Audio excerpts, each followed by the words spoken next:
This is Audible. Depression Smackdown. Reality check fixed what medication, therapy, and love failed. Written by Mel Edwards. Narrated by Pam Rossi. Disclaimer. Although this is a book of nonfiction, names and descriptions of all persons and locations, save for the author, have been altered. Any resemblance to actual people and places is purely coincidental. The purpose of the book is to show my journey alone while enlightening others about the world of major depressive disorder. If you or anyone you know suffers from depression and is in crisis, please get help immediately. I am not a therapist nor a doctor, and this book is in no way meant to diagnose, treat, or cure anyone. For assistance, find a qualified professional whose work and assistance you respect. Trigger warning. Reading about someone else's depression may trigger emotional responses around depression or trauma memories. Take care of your health and select or skip parts of this book to best support your own mental and emotional health. Included below is the United States Crisis Hotline number. Be safe and be well. United States Suicide Prevention Hotline, 1-800-273-8255. Free bonus.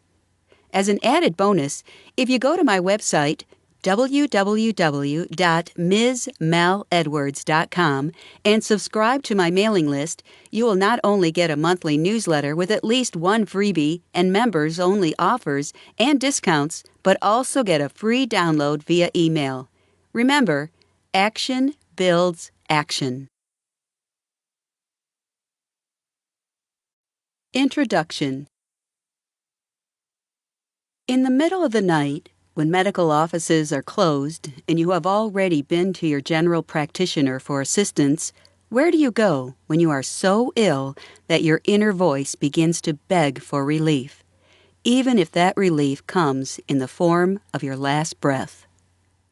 I went to a local emergency room, and before I knew it, a police officer told me he would not restrain me if I was cooperative, and he directed me into the back of his squad car. I am an American. I have no criminal history and have had 2 parking tickets, 1 speeding ticket, which was expunged by attending driver's safety school for a day.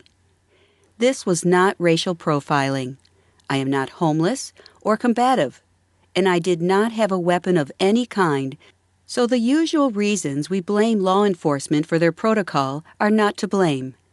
I did not think this could happen to me in my country, and if it could occur to anyone, it certainly would not be part of the lives of those of us who toe the line, keep our noses clean, and give back to society on a routine basis.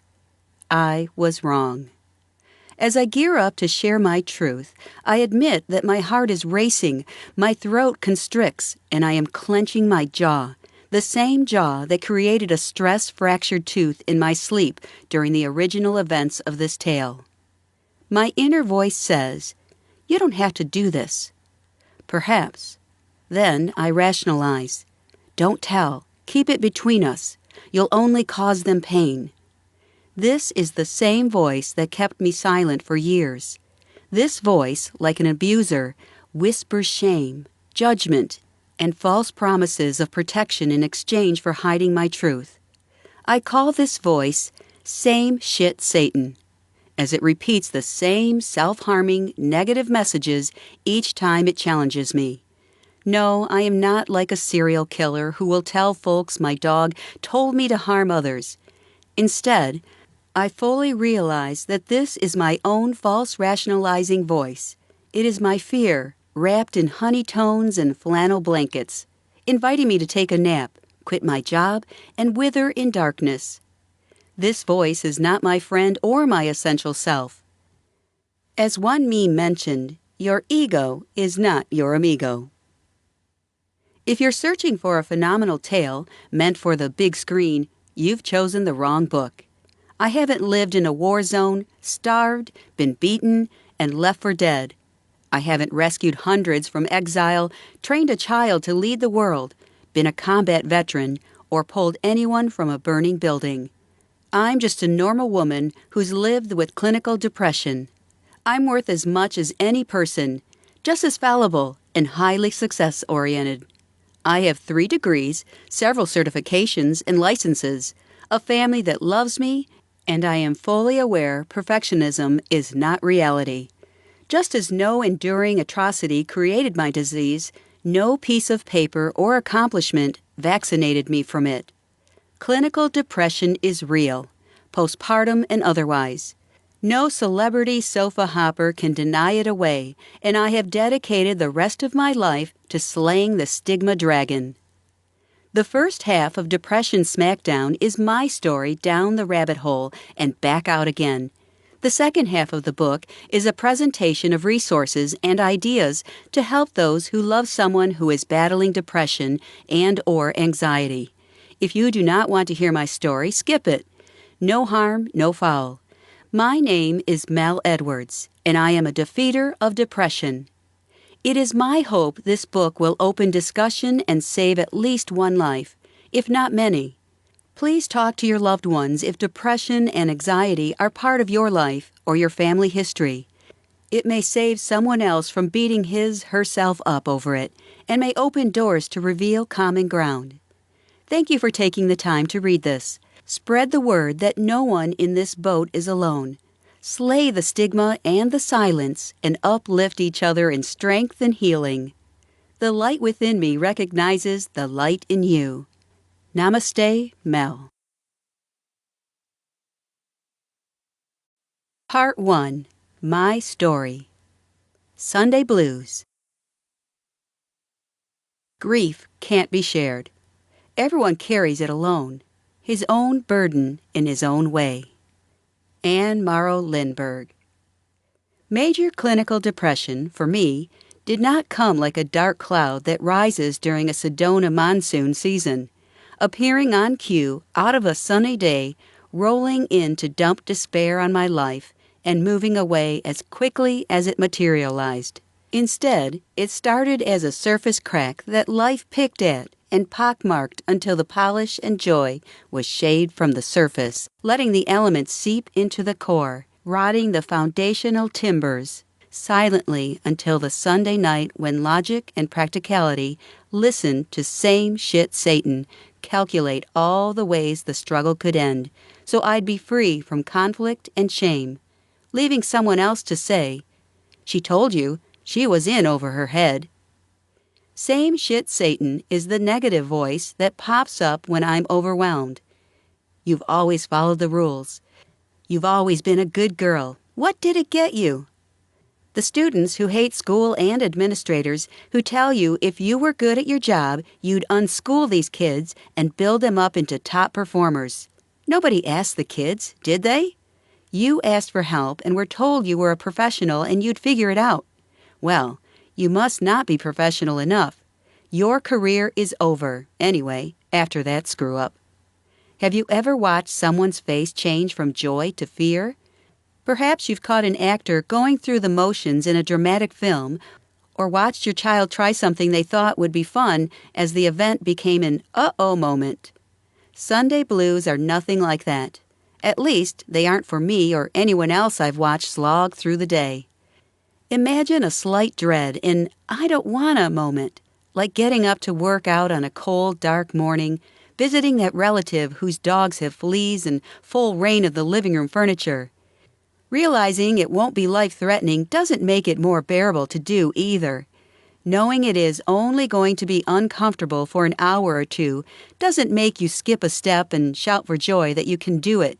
Instead, it goes more like this. Are you okay? Yeah. What's wrong? No answer. Can I help? Shakes head. Are you going to be okay? Shrug. Yeah.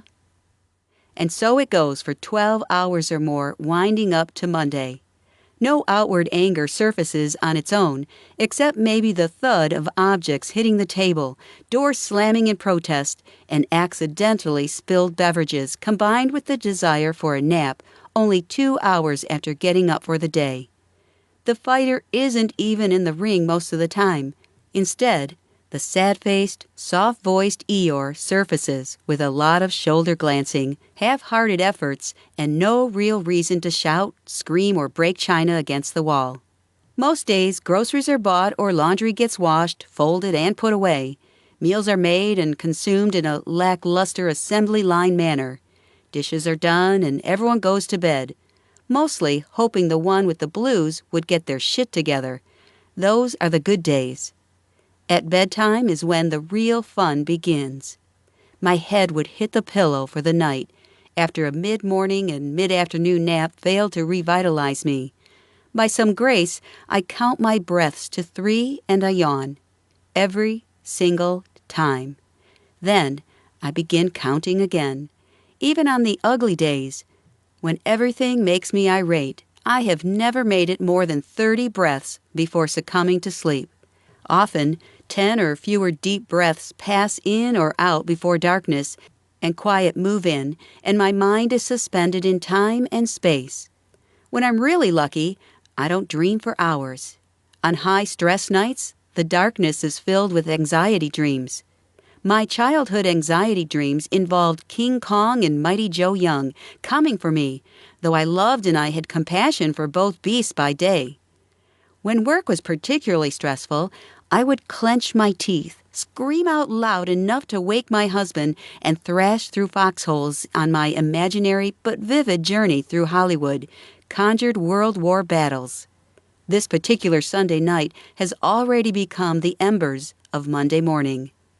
Inside my head, I repeat, I don't want to go. They don't care if I show up anyway. The kids hate school. Nobody does his homework. Mr. Wills won't punish them if they disrupt class. Miss Sopa says, give kids a wide berth unless they disrupt, and disruptions won't be tolerated, but not to send them into the hall. In other words, she doesn't want to hear anything from me or the students. I think of the rowdiest kids, the ones who need the most help. Johnsy won't ever be an airborne ranger if he won't follow any directions. Does he really think a commanding officer will tolerate him wadding up his orders and leaving them on the floor after Johnsy is dismissed? My mind darts to the next student in need. And Shakina. The child still runs and plays tag in the hallway, squealing about cooties, and her mother told me, my child don't act like that, as if I would make it up. I never wanted to be a cop, the enforcer, or a babysitter. Why can't they be decent to each other? Why can't I find a job that pays as much as I make at this? My only option is retail, minimum wage. Then my mind comes full circle again. I don't want to go. As the minutes tick away, that core statement brews a variety of unwholesome solutions. What if I walked out the door right now like the mother in that book my middle school kids read? She was in her nightgown, barefoot, and walked right out the back door into the cornfields. Her husband swore none of her clothing was gone. Her son wasn't sure, but he was certain that he never heard her leave and he didn't understand why. Petey, my dog, wouldn't understand. My husband would be better off without me weighing him down. That same shit Satan begins to cheer me on. Just get up, Mel, and start walking. I wonder what the temperature is, I thought, knowing full well I wasn't moving, at least not yet. I can't call a cab or walk down the street with a suitcase. Someone would see me. Then they'd look for me. They'd know I walked out, a big fat chicken. I'm not afraid of kids or teaching. I just fucking hate what it has become.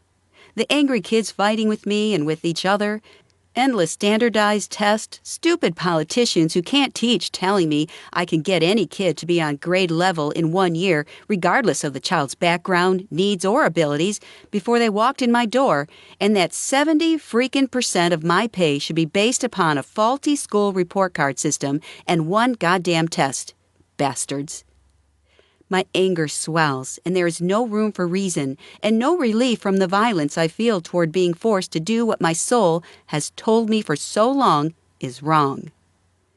I listen to my husband and dog breathe in their slumber, and hope they don't wake up, don't know I'm ranting in my head, and do not realize that I am plotting my escape. I wish I'd planned ahead, bought a one-way train ticket with a fake ID and cash months ago. Or knew someone with a car who'd take $100 and never tell he drove me to Oklahoma or some other state no one I know lives. It'd backfire, I think. The ticket seller would remember me, or the driver would be arrested for murder because someone saw me in the passenger seat somewhere on the state line. I should get a big coat, men's boots big enough for my shoes to slip inside, and wear a weighted vest. Maybe someone would think I was a guy if I left in the night and they saw me head down, walking toward the next mill village. I'd probably need a wig. What if I got my hair cut real short, dyed it black, and wore a blonde wig until I made it to Louisiana or Texas?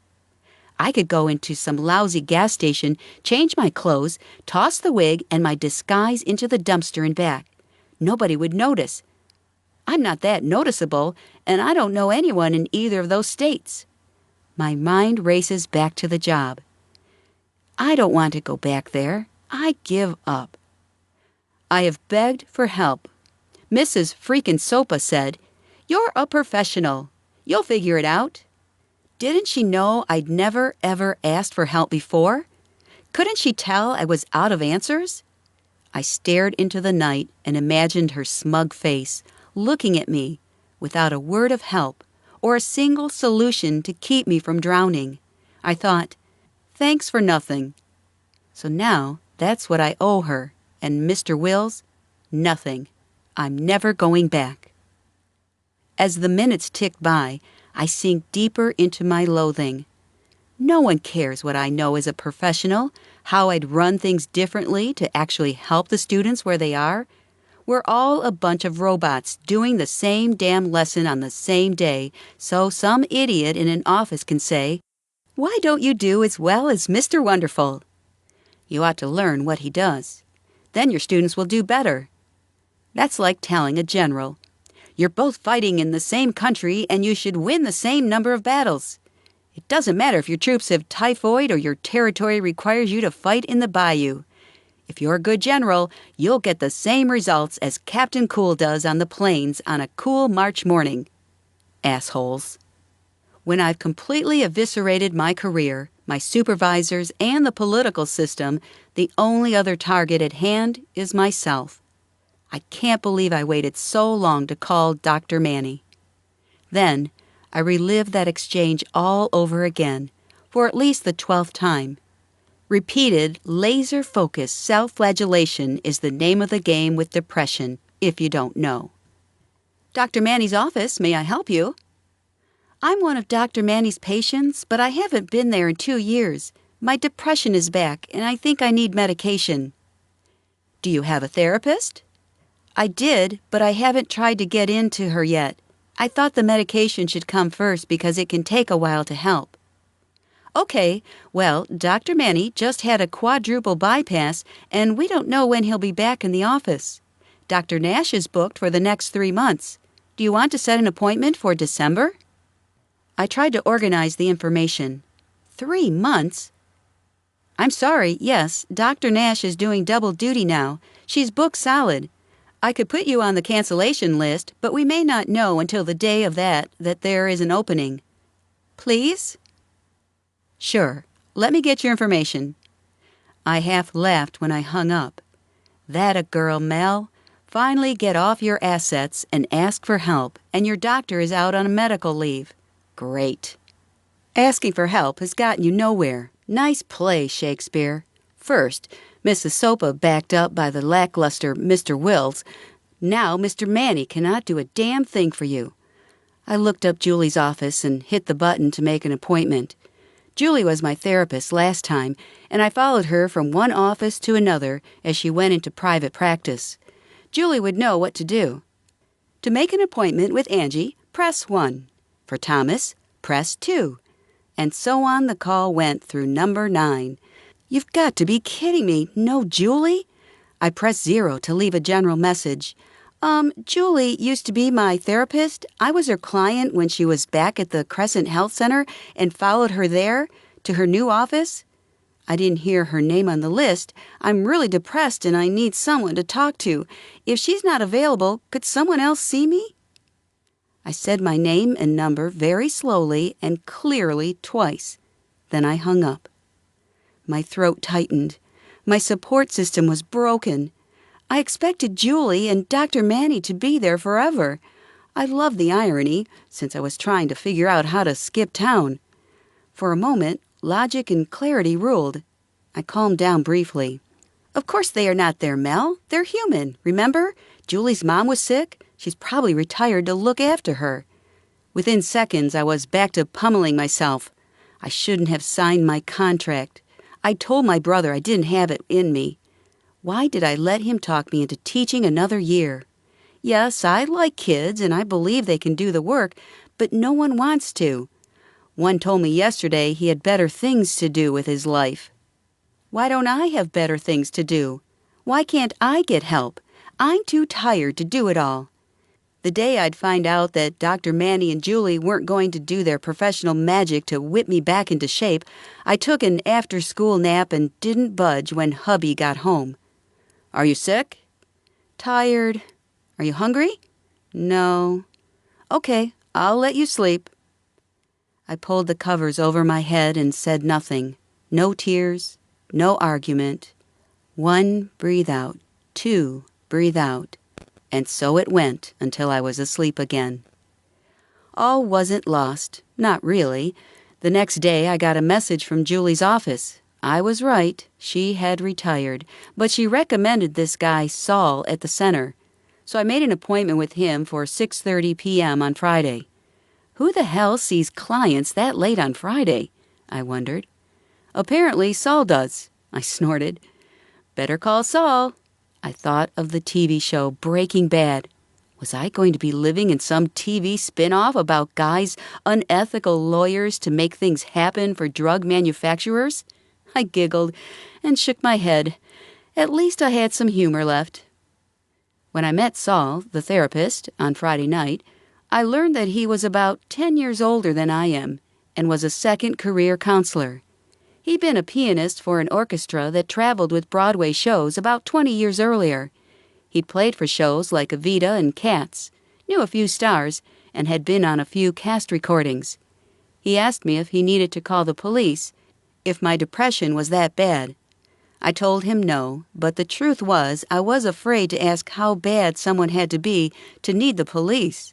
I envisioned one of those lineup photos of someone with Don King hair, bloodshot eyes, flared nostrils, slouching for the shot, wearing her stained, threadbare flannel pajamas. For a woman who did not own a TV, most of my ideas about how others live come from the boob tube or the silver screen.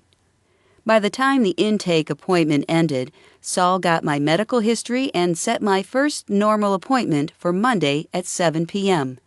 Doesn't this guy have a life? I thought. I paid the receptionist and left. Monday came, and Saul gave me the explanation of several kinds of logical fallacies. I nodded as he talked about all-or-nothing thinking, circuitous thoughts, blaming, and so on. I wanted to tell him I knew it all already. I used to be a debate coach, for goodness sakes, but I just accepted the handouts, nodded a lot, and when the time came, I explained the crappiness of the teacher evaluation system, the injustice of passing kids on through social promotion to get them to high school even though they had not performed adequately since the 3rd grade. He agreed with everything I said. The system sucked, and he also added other teachers he knew felt the same way. It felt nice to be supported for once. A kid isn't a test score, I said. A test is a snapshot of a moment in time. Why should everyone pay a price because that snapshot is all the state wants to look at? Saul said I had every reason to be angry and repeated what Julie had shared with me years ago. Some believe depression is anger turned inward. Would you agree with that? That you're angry? I cried. Of course I'm angry. It isn't fair. If a kid comes to me with an 80 IQ and gets from a 3rd grade reading capacity to an 8th grade level in 1 year, that's huge, and the State Department doesn't care. They compare that kid not to where he was in August, but to the previous graduating class. That doesn't make any sense. Saul nodded and asked, So why are you sick over it? I stopped crying. blew my nose, and said, "I hate it. I hate forcing kids to take tests. I can't get them to behave because they hate English and the way I'm being forced to teach. I hate the way I'm being forced to teach from a script. My bosses won't help me, and parents are just as powerless as I am." "I understand, and you have every right to be angry. But why are you sick?" Saul asked again. I blinked repeatedly and thought, I'm broken. I have nothing left to give. I don't want to do it anymore. If you offered me a bottle of poison to take right now so I wouldn't ever have to go back there, I'd take it. As long as you could promise me it'd just put me in the hospital for a little while, just enough time away to get a doctor to agree that I'm broken. I couldn't quit, and I'd have proof.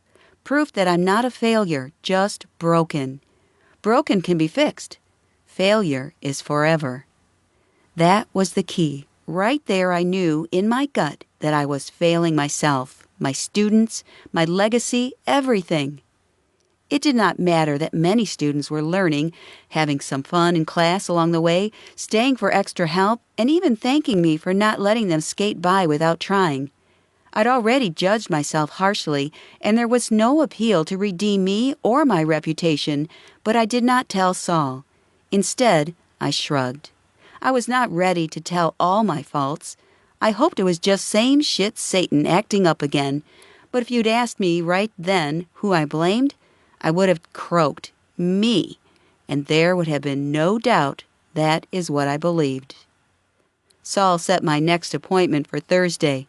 I'd never seen a therapist 3 times in a 7-day span before. Maybe I should have been worried, but I didn't care. He believed me, and that gave me reason to keep pushing until Thursday after work.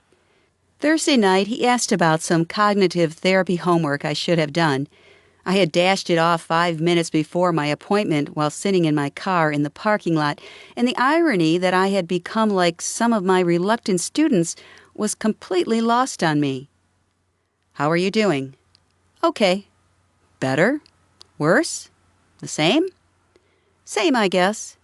"Did you get anything out of your last session that helped?" I didn't tell him that we'd be writing argument papers in class already, and I'd used his cognitive therapy logical fallacies on a handout with my kids. I didn't tell my students that the handout was from my therapist, but explained that the logical mistakes could be used against someone in a written argument, a key component to their Common Core curriculum. The kids had loved it. Every single one of them had identified with at least one single logic breakdown, and a few boldly, unashamedly claimed them all. I told them that I, too, had some of the same logic challenges when assessing myself and how I handled conflict. We laughed together at our own thoughts, not at each other. It was October, and finally I'd had a real conversation with all my classes instead of the dedicated students. No one got written up, disrupted, or pitched a fit. I even smiled when we talked, and more than one kid had come up to me after class that day and said they'd liked something about what we'd done that day. For a brief moment, I was a teacher again. I wasn't a disciplinarian, the enforcer, or the robot parroting out the party line about standardized testing. I'd missed the honesty so much that I cried when the last class left that day. Maybe I wasn't a total failure, I thought. Maybe I could do some of this canned curriculum and still be the teacher I wanted to be. The teacher that loved the kids, as messy as their lives were, as much as they hated reading and writing, and helped them see their own dreams for their future selves. I was exhausted, still, but I didn't go right to bed when I got home, and safely negotiated all the hours until my next session with Saul. The problem was that I still had a tightrope to walk.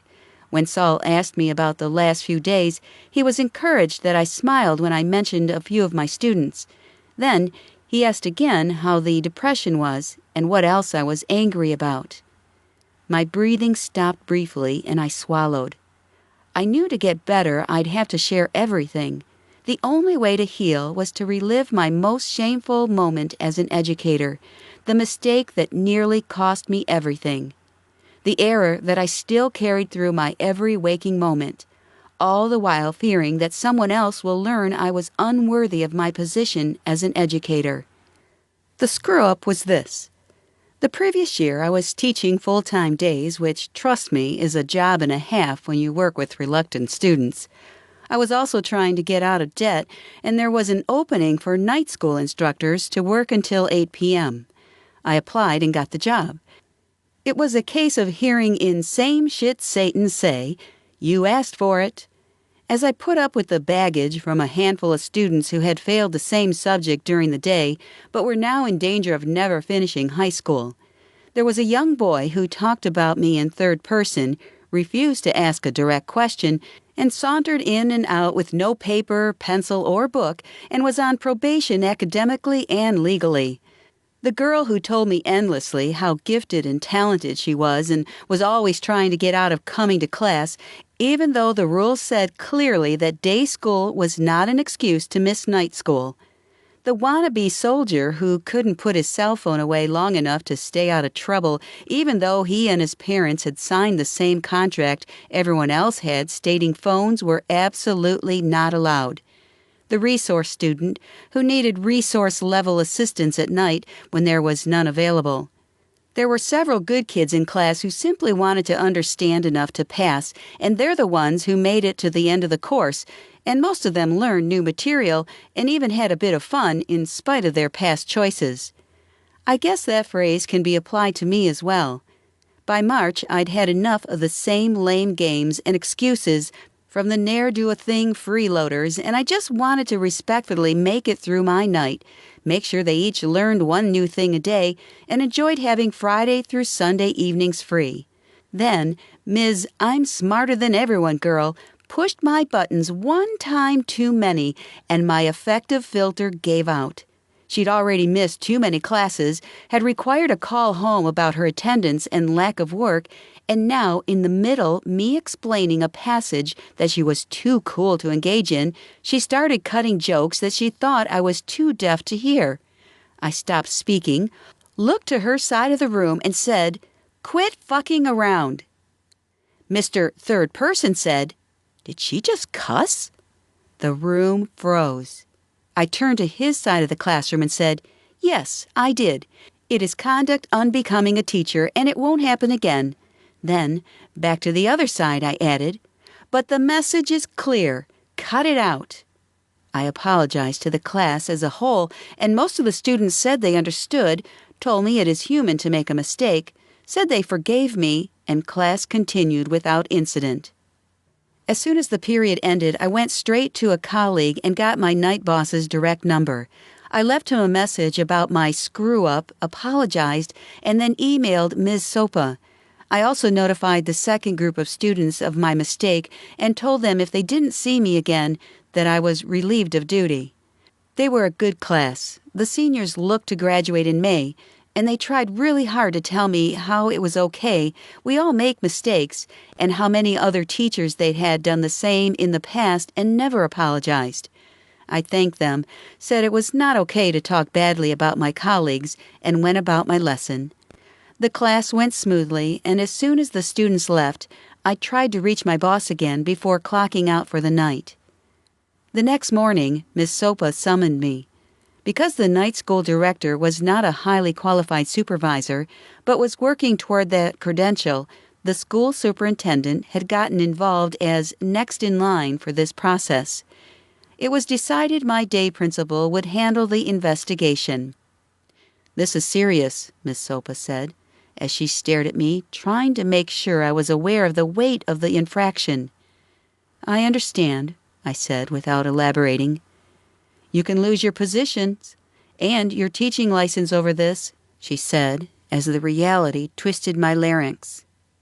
"I was asked by the superintendent if this was a normal problem with you, and I said I didn't even know you knew such a word." I stared at her, trying to not react for fear of breaking down. Weakness wouldn't help, nor excuses, even though I wanted to scream. "I told you I needed help with some of these kids. You told me I'd figure it out.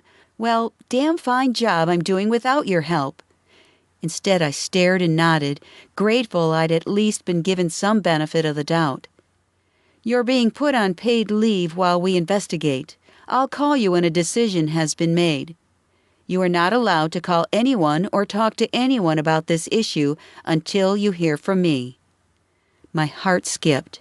This meeting was taking a turn down a path that sounded a lot like, "You have the right to remain silent." She told me they'd handle plans for my classroom and I was to leave the building immediately, before anyone else saw me, and go directly home. She was probably giving advice more than orders, but she may as well hit me in the face with a 2x4. I drove home replaying the conversation in my head, second-guessing my every response and wondering how I was going to live if I was never allowed to enter a classroom again. The monsoon was brewing and started to drop the large splats of rain that signaled the oncome deluge. I was afraid to go home because I didn't want to explain to my retired neighbor why I was there on a school day. I plotted to look up the street for her and vowed to keep driving by the cross street if she was on the porch. Fortunately, it was still early enough that she wasn't out drinking her glass filled with instant coffee, so I pulled in and rushed into the house. Dropping my school bag in the corner, took off my professional attire, hanging it neatly in the closet, put on my nightshirt, stared into space, and slowly melted on top of my bed. Satan piped up. "Now what the hell are you going to do, Miss Potty Mouth? Who the hell will hire a failure of a teacher for what your professional level pay brings in? Teachers may not make much, but it sure is more than retail or fast food provides.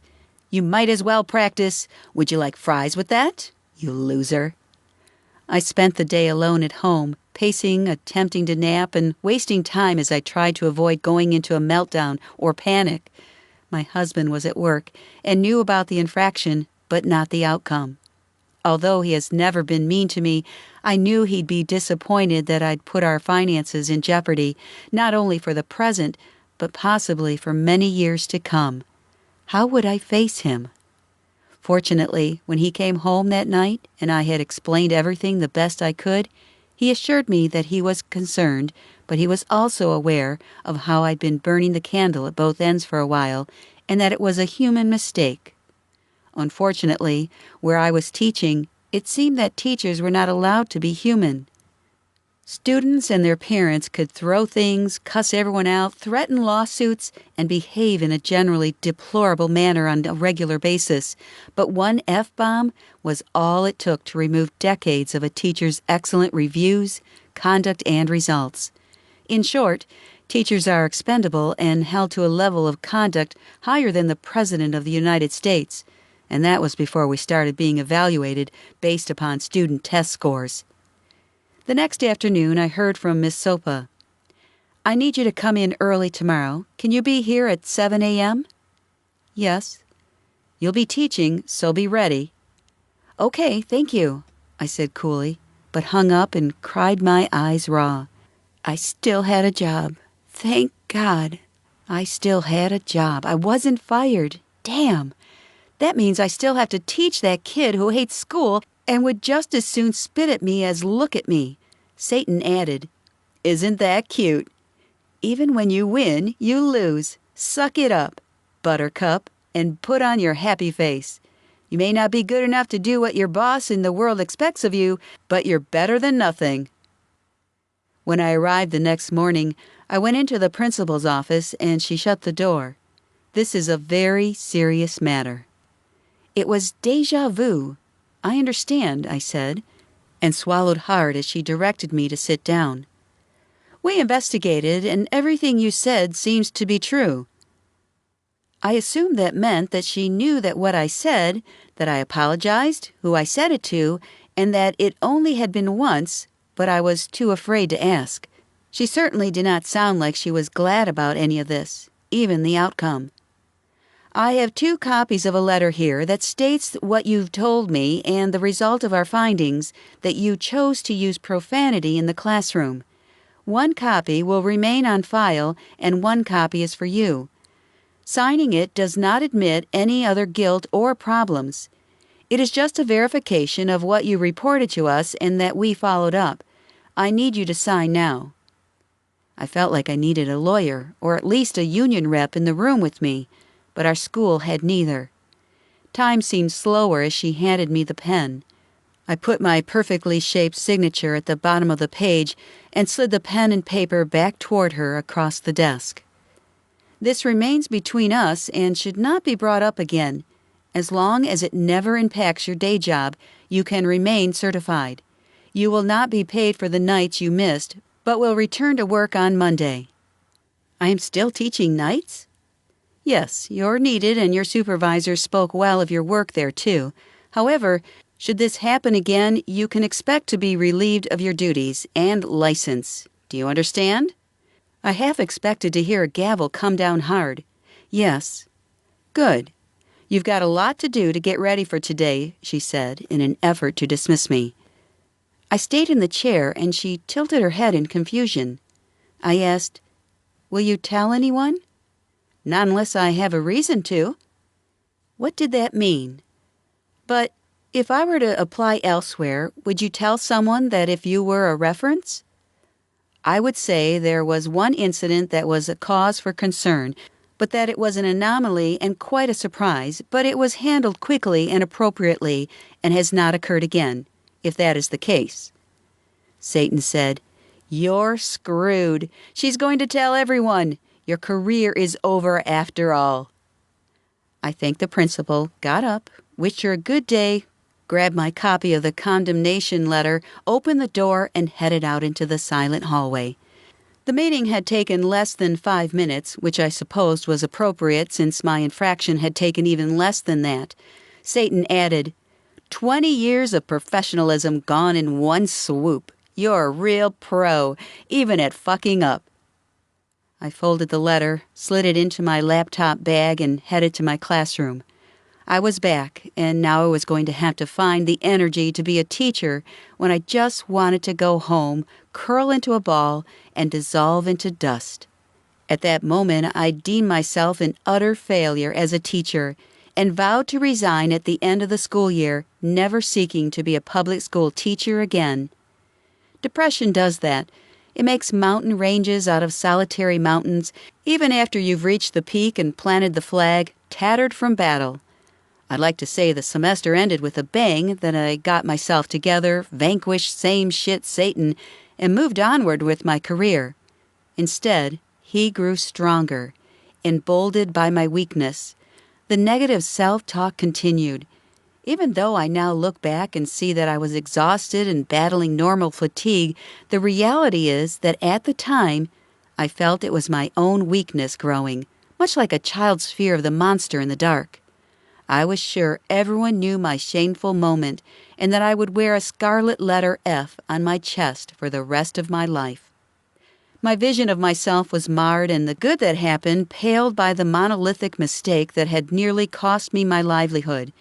I was not truly able to see what I was doing correctly. This skewed vision carried into my daily life, and I could no longer see or hear the good that I was doing as anything more substantial than mere grains of sand compared to the boulder of shame I was carrying around with me. I did not know how to set down my mistake and move onward. You see, I was always the good girl, the one who followed all the rules. I should have known better, and yet I'd still screw myself because I let my anger at Ms. Smarty Pants get under my skin. I was letting her negativity towards school and my position take me down to her level, heck, even below it, and I had no idea where to turn. A few weeks later, when contracts for the following school year came out, I told my brother-in-arms that I wasn't going to sign it and return to teach anymore. He knew of my incident and, like me, was not a native of the area where we worked. We'd had many frank discussions, so when he told me not to give up, that he thought I had a gift as a teacher, that next year would be better after I had the summer off and got some rest, I signed my contract. Basically, I ignored my intuition that said I was too vulnerable and that I needed to look at using my skills elsewhere. I chalked up that self-protective voice to the same stinkin' thinkin' voice of same shit Satan. I repeated my brother's words to myself and said, "Rest for the summer. Next year will be different," and drove away at the end of the year, filled with apprehension and doubt nevertheless.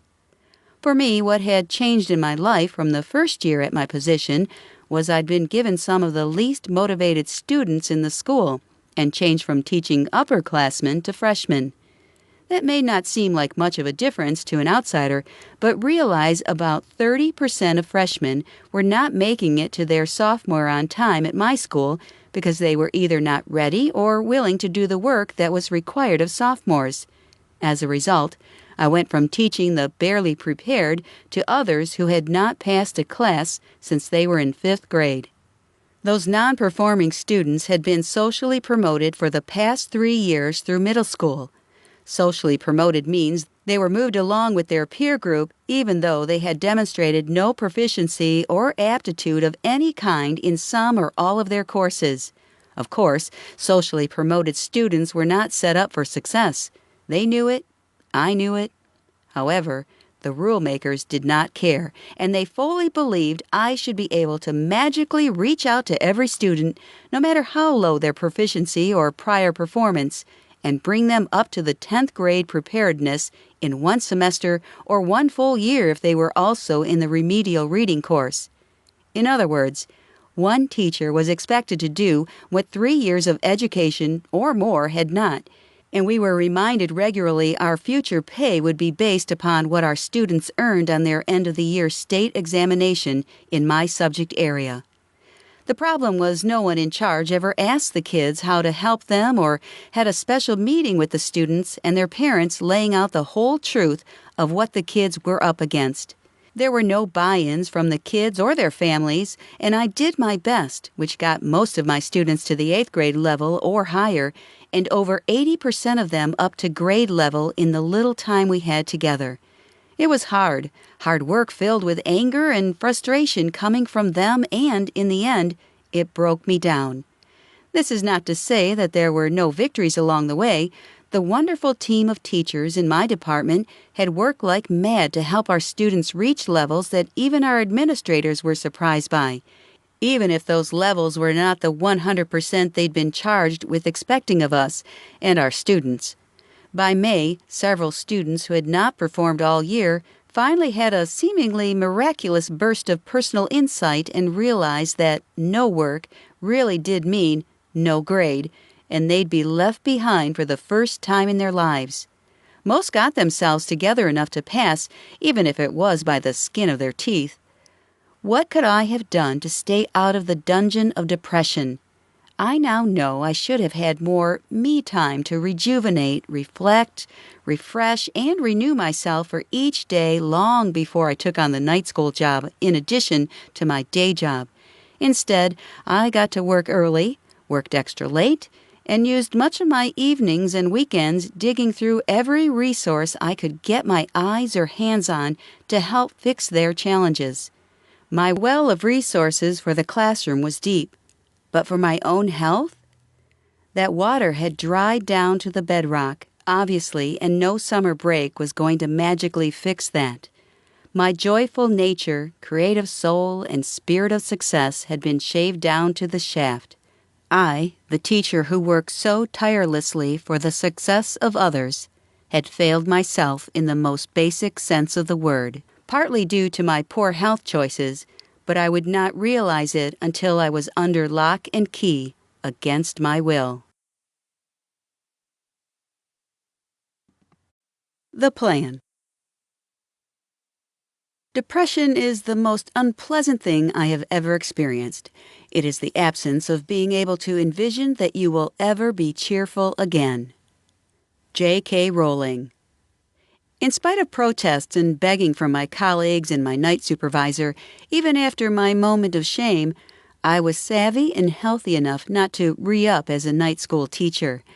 I finally realized that when one does work solely for money, one earns every penny, much like the people who marry for security.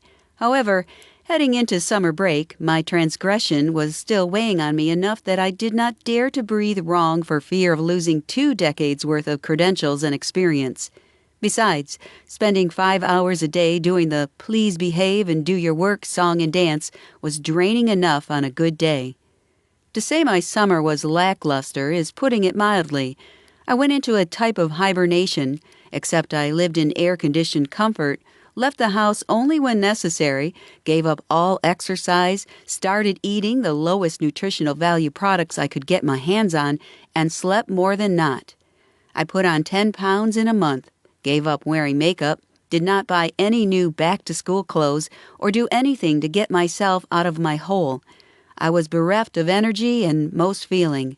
Nothing made me smile, and if emotions did come, they were vile, hateful, eternal rages that made me so upset I could not even stand being alone with myself.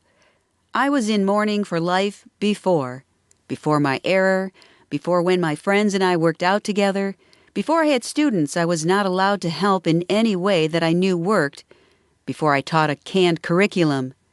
My eyes only looked backward, and the only person I could lash out at was myself.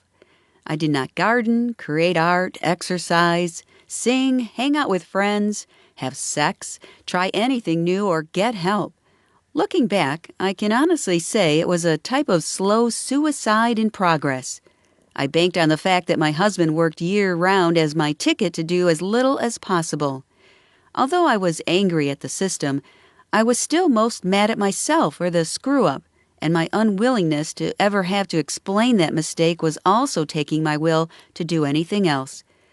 I was certain that if my colleagues knew about my mistake, they'd build a Salem witch trial fire to rid me from their ranks. Yet, when the school year began, I put on a reasonably professional face and managed to get through the rest of the school year by some cosmic grace. I was not strong enough to face any challenges because I had not cared for myself, refilled my reserves, or built a support system. I thought if I kept my head down and my mouth shut that I'd somehow muddle through. Within the first month of the new school year, I learned not one or two, but full half of one class of students had not passed a single course in 3 years before landing in my classroom. 3 additional students had always been in small group, self-contained special education classes to help them focus and succeed, and everything I'd planned to teach in the fall semester had to be thrown out the window because a district leader had a different curriculum we'd be required to follow. Why could I not get anyone to hear that our school's idea of shoving ill-prepared children into 90-minute reading classes, a subject they were not only weak in but also hated, was not motivational or inspirational on any level, and no amount of sleight of hand was going to change that? Was it all a numbers game to them? Were their students and teachers only notches in their respective belts? Or were they also drowning in their own sea of unreasonable situations and expectations? Instead of assistance, respect, and support, my colleagues and I endured another stern reminder that the school report card system was not only rating the school as a whole, but that the rating had a large part to do with how my students performed on a standardized test. The same testing system that most had never passed before at any prior point in their educational careers. Teachers were told to figure out how to throw our educator fairy dust around enough to create the miracle that would bring our children to the promised land of passing without classroom aides, parent input, or additional funding for resources. Instead, the en vogue best practice was to force my team members and I to teach the same subject, largely the same way, on the same day, and give the same assessments to all students to figure out how to troubleshoot their testing skills before the big statewide exam. Although we were told that our curriculum was not a script, we were simultaneously directed to plan our lessons together, have a large percentage of our assessments be identical across the grade level between educators, cut out anything that was not absolutely necessary, and revisit test prep skills as often as possible. If that was not a script, in their estimation, I did not desire to know what was. I was doubly disheartened. Sure, master teachers will spout platitudes and rosy agreement to whatever administration wants only to return to the classroom and teach their own way once the doors were closed, but that could not quite fly in my school. We were all observed by 4 principals, the curriculum supervisor, and district official each and every quarter of the school year, all unplanned and unannounced. In other words, Big Brother was watching again and again. Our lesson and unit plans had to be available by the classroom door so that any observer could waltz in, check up on us, evaluate if we were doing what we said we would in the manner our group had outlined in curriculum meetings, quickly moving onward. Administrators said it was to help us if we were weak in a specific area and to highlight our skills to our colleagues. But I knew of 3 different teachers in my subject area in another local school whose contracts had not been renewed when their teaching expertise had been lauded previously. It felt like the system was pitting us against one another, and none of us were happy. One new teacher from a nearby school actually went home one weekend, disconnected his number, moved, and never returned to teaching. Did no one notice that was a red flag? Interestingly, in an effort to show how proud they were of some of our work, the district was having teachers from other schools come and watch how we were doing things to see if their faculty could learn from our methods. It made me feel like the kiss-up kid, and I hated showing how fantastic my canned methods were when I wasn't permitted to use other topics, techniques, or resources that my colleagues were not also using. I wondered, as I looked at myself in the mirror, if the word liar would rise up out of my forehead for the entire world to see. I wanted desperately to ask the district visitors, "Are you guys being forced to do this too? Are you okay? Does anyone ever tell you what you do right?" Rumors swirled. If instructors were not in step, they were being reviewed quite harshly. It was even recommended to some that they begin looking for a future beyond the classroom. There was no mentoring except to be told to act like so-and-so. The only mention or bolstering of our good works came when a teacher led in a sporting championship or raised enough funds on her own to do a special event that made the district look good, and no mention was made that all the things that had made each teacher uniquely successful in the past were no longer welcome in any classroom, as they were now against the Common Core, district visions, and team consensus. My joy in the teaching process was gone. Not only because I was still ashamed of my error, but now because I knew in the depths of my body and soul that no child was a test score and no educator shines reading from a script written in someone else's voice. The bottom line was the business model had come to education, and I wanted nothing to do with it, let alone to be forced to carry the standard into battle. Administration spouted to the press and parents that we were a high-rigor magnet school, but removed all creative arts from core classes, belied any teacher-led instruction, and shunned guest speakers in exchange for student-centered instruction from nonfiction texts. Someone somewhere wanted assembly line education that would produce passing test scores with the misguided vision that this would make children strong in STEM and put a feather in the district's cap.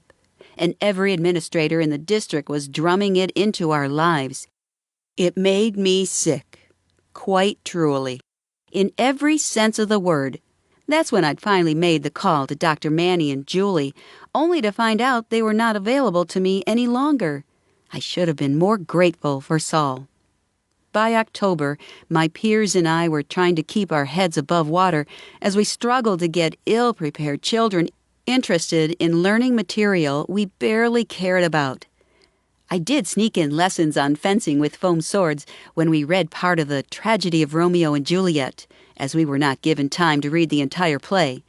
My classes worked with a visiting actor for a few hours to tackle poetry with limited success because my students were big on bravado but low on true confidence. The time I would have had in the past to boost them one-on-one was slashed from the calendar, and we trudged onward from topic to topic under broad thematic umbrellas thought up during the summer by a few chosen teachers. Instead of counting my tiny victories, I regularly inventoried my failures. I blamed the district, my administration, myself, and the parents who never returned my calls for the state the classroom. But each night, as I suffered night terrors, insomnia, and nightmares, I paid dearest. On average, each class had between 2 and 10 outbursts per day as combative students vied for attention any way they could get it because they were unable or unwilling to do any of the most basic work set before them. No matter how carefully I'd sifted through the mandates to individualize, sugarcoat, and scaffold the heights they were being asked to reach.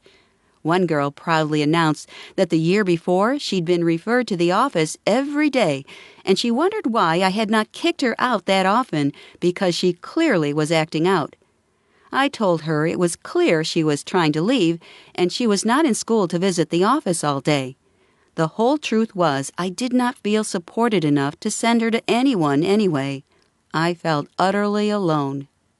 I did not have the heart to admit aloud to anyone that my grade-level administrator was not doing his job in a way that benefited me or changed their behavior, not that I would have ever said so to a student anyway. The vice principal was a teddy bear of a man who spent much time listening and nodding with an occasional punctuated sigh as he would tell them to go back to class and not do it again. Short of violence, there was nothing they could do to each other, or me for that matter. In my room, that warranted even assigning detention to the kids. And ironically, I was on detention duty, which meant if they got assigned the time, I had to be the enforcer, yet again.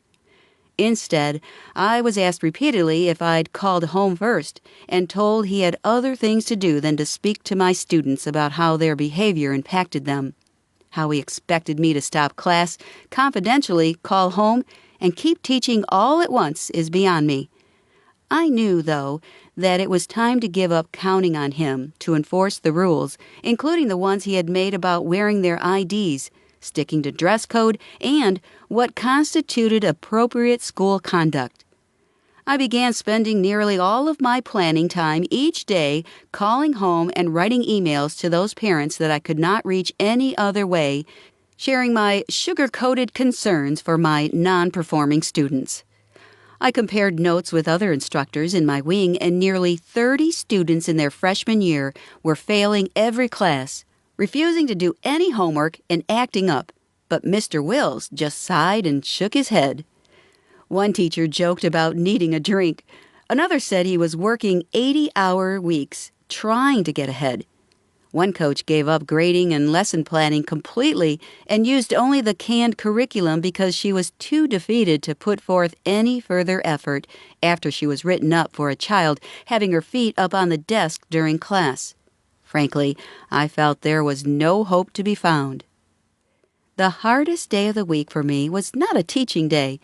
It was Sunday because as the hours passed, my mind would race and swirl with the laundry list of all that had gone wrong in class so far, the humiliation of last spring's mistake, and how many things could go wrong with the coming week. Like the Shel Silverstein poem where the child lists all that is wrong with her health and how she could not possibly go to school mirrored by thoughts, except there was no miraculous revelation that it was the weekend at the end of my mental process. Every week I got more depressed, in spite of Saul's 3-times-a-week sessions with me, and my general practitioner solution, a prescription for Cymbalta, was not helping. After my beloved husband went to bed each night, same shit Satan bolstered my mental lashing and continued on as I tossed on the sofa. I don't want to go back there. I can't do it. I can't make them behave. The kids don't want to be there. Administration could care less if I rip my heart open right in front of them. The at-risk kids are so angry at everyone, and who can blame them? I hate it. Please, I'll do anything to not go back. Don't make me, I thought. Then the darkness offered. Too bad you're not suicidal. The thought of death for the first time in my life sounded not like a punishment, but instead like relief. I was exhausted. Again, I said, I really would do just about anything, and there was no remorse in that truth. The proverbial logic angel on my shoulder said, You have insurance. Go to the hospital. You're depressed. See if there is something else you can take. I began to think of how I would take my own life if I really wanted to die, while metaphorically patting myself on the back for each method I could dismiss. I can't shoot myself. I don't own a gun. Thank goodness. Besides, that would be a terrible mess for my husband to clean up, and the gunshot would wake the neighbors. I hear if you take a bunch of pills, you just vomit them. Besides, the deadliest pill I have is Tylenol, and I doubt I have enough to shut down my kidneys, I thought, even though I had no idea how much that would take. What about hypothermia? I'd have to walk away in light clothing with no coat and probably no shoes, and someone is bound to see me. They'd know I was a coward trying to run away from my problems, and the gravel on the road would really hurt my feet. The shame of being found out was worse than the pain of going to work, and my pansy attitude about pain certainly kept me from being willing. Of course, a suicidal person would not worry about that. I just needed medication that worked. I recalled a friend in middle school once said she'd get in a warm bath full of sharp razor blades because it wouldn't sting and she could just bleed to death. 20-something years later, the image still made me want to vomit. I guess that leaves hanging, I thought. But where? When my pet rabbit had been put down, her bladder had let loose, and since we were trying to sell our house so we could move away, that wouldn't be good for the resale value.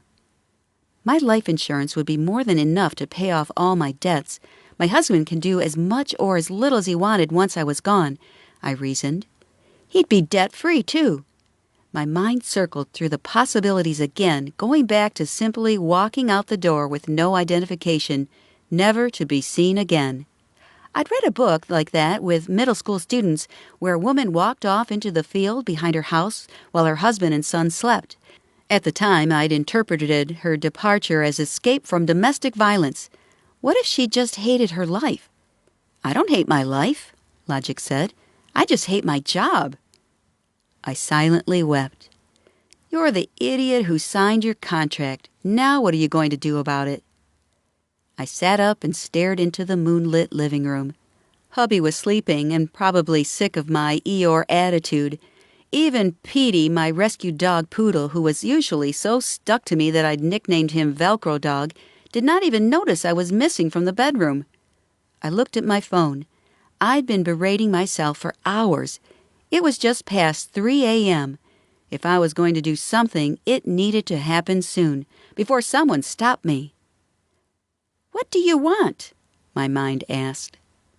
Darkness, I answered myself. That wasn't quite right, though. I want everyone to leave me alone. I can't sleep. I can't go back there. Not like this. I'm useless. The tears came hot and hard. I can't face anyone. I used to think I was a good teacher. I'm not. Good teachers don't have kids act out in class. They have their shit together. I shrugged. Don't make me go back. Don't make me. Please, please, please. I blew my nose and dug my purse out of my school bag. I needed help. I didn't want to wake my husband. He needed his sleep and had to be to work by 7 a.m. One of us had to be able to pay the bills. I pulled out my wallet, slipped my insurance card and driver's license from their sleeves, and stared at them. My driver's license had a picture of me when I used to be a runner with my friends and former co-teachers. I missed them. They were mothers now, and I only had birthed my own misery. As I stared at my photo, I wondered, what have I done? I was beautiful and happy, and now I was 50 pounds fatter, unable to teach, broke and ashamed of my mistakes, my weakness, and my life. I once wanted a baby, too, a little boy. I dreamt of him once. He was blond with blue eyes and was named Liam. I looked up to the sky as my tears continued. Stargazing is what the vet had called it when our pet rabbit was gasping for life and breath. It was a sign, she said, that the rabbit was dying. Here I was, feeling like she looked. I could not breathe, but the snot and tears did not stop. I felt the former beauty of my heart and soul slipping away, unable to bear my piteous state. I have a necktie, I thought. I could let myself into the shed and hang myself there. I knew my husband never went in the shed, and there was no floor, just the earth. Anything that leaked out of my body after the last breath would wash away with the garden hose. It would not ruin the house sale. something I assumed he'd do to not have to live where I died. Then I imagined the neighbors talking. They'd stand around and go on about how they never knew and look at my husband and shake their heads. I thought of my mother and knew she'd be even more disappointed in me, and heard my father say, "No parent should have to bury a child," like he did when a girl my brother had known died in a sporting accident. I looked back to my ID and insurance card and reasoned that I didn't really want to die. If I had wanted to, I would have done something. I needed help. Please, someone help me, I thought, as I pulled on a pair of jeans and my sneakers. I was still braless in my nightshirt, and I left my husband a note that I was going to the hospital, grabbed my car keys, and headed out the door. I did not take my phone or anything else with me because if I did not make it to the hospital, I did not want anyone to find me, at least not today. Even though our house was fairly near one of the local hospitals, I drove past the turn and headed to the facility where I'd had my emergency hysterectomy several years earlier. Even though I'm not Catholic, they were nice to me there. One nurse even held my hand and prayed for me before surgery, regardless of the fact I was not her faith. Short of having my mom rock me in her arms until the world disappeared, I could think of no other safe place to be at the moment. As I got on the highway, I thought, what if I just kept driving? They'd never stop looking, logic assured. Why? Why do I have to go back there? I hate it. I hate being a failure. I don't want to be a teacher. Not like that, I screamed inside my head. I was still railing against going to work in a few hours. I truly had not ruled it out. I had no backup plan. I figured some doctor at the ER would give me some kind of shot for anxiety, and I'd calm down. But I did not know. The only thing I was certain of was that Cymbalta was not helping, and I was so tired. As I pulled into the hospital parking lot, it was still dark outside, but the faint tinges of daylight were showing in the brighter blue star-filled haze. "Help me, please," I thought as I walked to the emergency room door. "Please, help me." The door slid open to reveal an empty waiting room. I stood looking for what to do.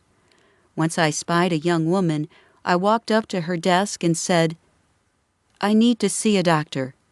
I'm depressed. My medication is not working." The girl asked me to sit and asked for my information. I shoved my ID cards at her and sat silently. After she typed it all in, verified that I was the same woman who had the hysterectomy and the annual mammograms, and that I still worked for the local school district, I nodded as I picked up my cards and slid them in my back pocket. She asked about my medication, and I pulled my prescription bottle out of my pocket.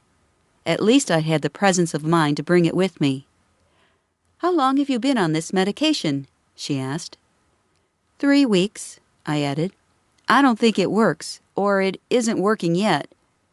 She nodded and kept typing. "Okay." She handed it back to me. "Have a seat, and someone will call for you in a minute." I sat alone, counting my breaths, trying to not run out the door, get in my car, and run head-on to the nearest wall to get the pain over with. I wondered if my husband or dog knew I was gone yet. I wished I had my phone so I could check the time. I don't believe I'd sat there more than 15 minutes when the triage nurse called my name. As I walked toward her, I looked toward a window and saw that the sun had come peeking through the trees. At least I wasn't crying anymore. I had gone numb. Emergency. I followed the triage nurse into a cubby-sized office. She offered me a seat between the wall and her desk as she shut the door, and said, "So, I understand you have depression." Without provocation, my eyes welled up, and I nodded. She verified my identity, handled all the questions about my insurance, and said they'd run some tests and I could put my personal effects into a hospital-branded white plastic bag. She took my pulse and temperature and checked my blood pressure. "Okay, let's bring you down the hall to a room." My tears abated as I walked down the hall, and she led me to the left of the hall, just past the nurse's station. There was a cart in the far right corner, and a bed in the left. Have a seat. I'll get you a gown and you can get changed. She returned quite quickly, handed me the gown, and said, "Put this on, and your clothes can go under the bed. I'll keep your bag with me so your belongings are secure while you go through testing. Open the door when you're dressed, and the nurse will be in." She closed the door behind her and left the room. I got up and began to change. I noticed there was a large window by the bed, but it was covered. I pulled off my nightshirt and jeans and put the gown on, surprised to find, even though it was meant to be open in the back, that it wrapped around me easily and left nothing to the breeze. I opened the door, walked to the bed, boosted myself back upon it, socks still on, and lie down. Finally, I felt like I could relax, and I closed my eyes until I heard a gentle knock on the open door. "Hi, Mel. I'm Susan. I'll be taking care of you today." I sat up and looked at the 40-something woman in front of me with blonde hair and glasses. She was calm and explained that I needed to go down the hall and pee in a cup, but because I was depressed, I would need to leave the door cracked open, and she'd stand outside and wait. Did she think I was going to the hospital to kill myself? Certainly, if I wanted to do it, I would have done it. The truth was that I did not want to die. I only wanted my pain to end and to find hope again. Someday. "Okay," she said, "let's go." She entered the hall, stopped briefly to grab a cup for my urinalysis, and smiled softly as she handed it to me. Side note, 2020 vision. If you have received any type of rudimentary education in suicide prevention, you have probably been told that you should call for emergency help, 911 in America, if you are feeling suicidal or if someone you love has stated they have a plan to kill themselves. I am not disputing this call to action. However, do you know what happens once you call? There are different laws and facilities available to the mentally ill in each nation, state, and community. For most of us, knowing those laws and facilities does not matter. What matters is saving a life, if possible. The bathroom is just down the hall around the corner. I went ahead of her, found it, and entered, leaving the door open a crack, wondering if I'd have any pee left in me after all the tears, but I had no problem meeting the requirement. The bathroom was pristine, and I was not concerned or afraid of what the rest of the ER visit would entail, but I would soon learn that protocol was nothing like going in for a broken arm, the flu, or any other mundane emergency needs case. After I handed her the cup, she redirected me to my room and said she'd be right with me. When she returned, she stood just inside the doorway and said, "Have you ever come to the hospital for depression before?" I shook my head. "No," I croaked and swallowed. "I bet you could use some water." "Yes, please." "Okay, let me get that for you, and I'll explain how things work." My heart rate quickened slightly as I waited for her to return, and the words hung in the air. How things work sounded serious. Susan entered and held out a miniature bottle of water. "Here you go," she said. I opened it and took a drink while she waited, and when I put the top back on, she again gave me that soft smile. "Because you're suicidal, I need to take everything out of the room. We do not have a mental health ward here. The charge nurse will have to call around to try to find you a local room." I held my breath. "You cannot leave this room without supervision. If you try to go home, we will have to call the police to come and get you and bring you back. I do not know if a room is available at a local facility or not, but until one is, this is where you will stay." She paused and looked at me. "Do you understand?" I swallowed hard and replied, "Yes." "There is a doctor on call and office hours start soon. If he can, he'll be in to see you before he goes to the office. Otherwise, it may be tonight before he can see you." My head spun, but I kept my thoughts to myself. Tonight? I have to go to work. I have a job. My husband doesn't know where I am. "Okay, I am going to empty the room now. Do you need anything before I start?" I must have replied because she began unplugging things, moving out an IV tree, the cart from the corner, even the plastic resin chair. I thought, the chair? What the hell am I going to do with the chair? as I stared at the white walls, resigned to wait for the doctor and hoping he could come in before his office day began. The room was empty now, and there was nothing to do but lie back down. Susan came to the door and asked if I'd like the light off. "Yes, please," I said, and she flicked the switch and left the door wide open. I got under the waffle weave blanket and sheet and placed my head on the pillow, with my face to the wall. Great, I thought. I guess I am not going to work today. They'll figure it out.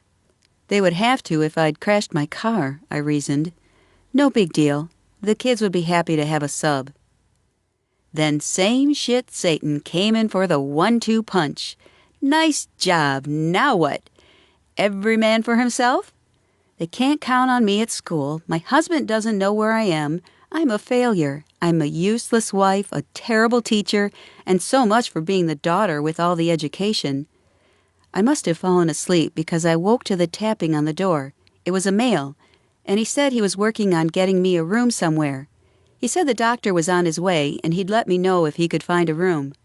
Then he added, "If there is no room available, you may have to stay here a while." He looked at my face and added, "It could be as late as Thursday before one opens up, but hopefully not. I'll let you know." I gulped. Thursday? It was Monday. I might have to wait in this room until Thursday? I screamed inside as my face twisted and I clamped my lips together. What have I done? I just wanted medicine. Can't they just give me a shot to sleep and send me home? Can't someone come get me?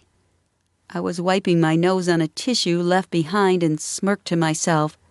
They took out the chair, but goodness knows the paper cut I could give myself on this damn tissue box.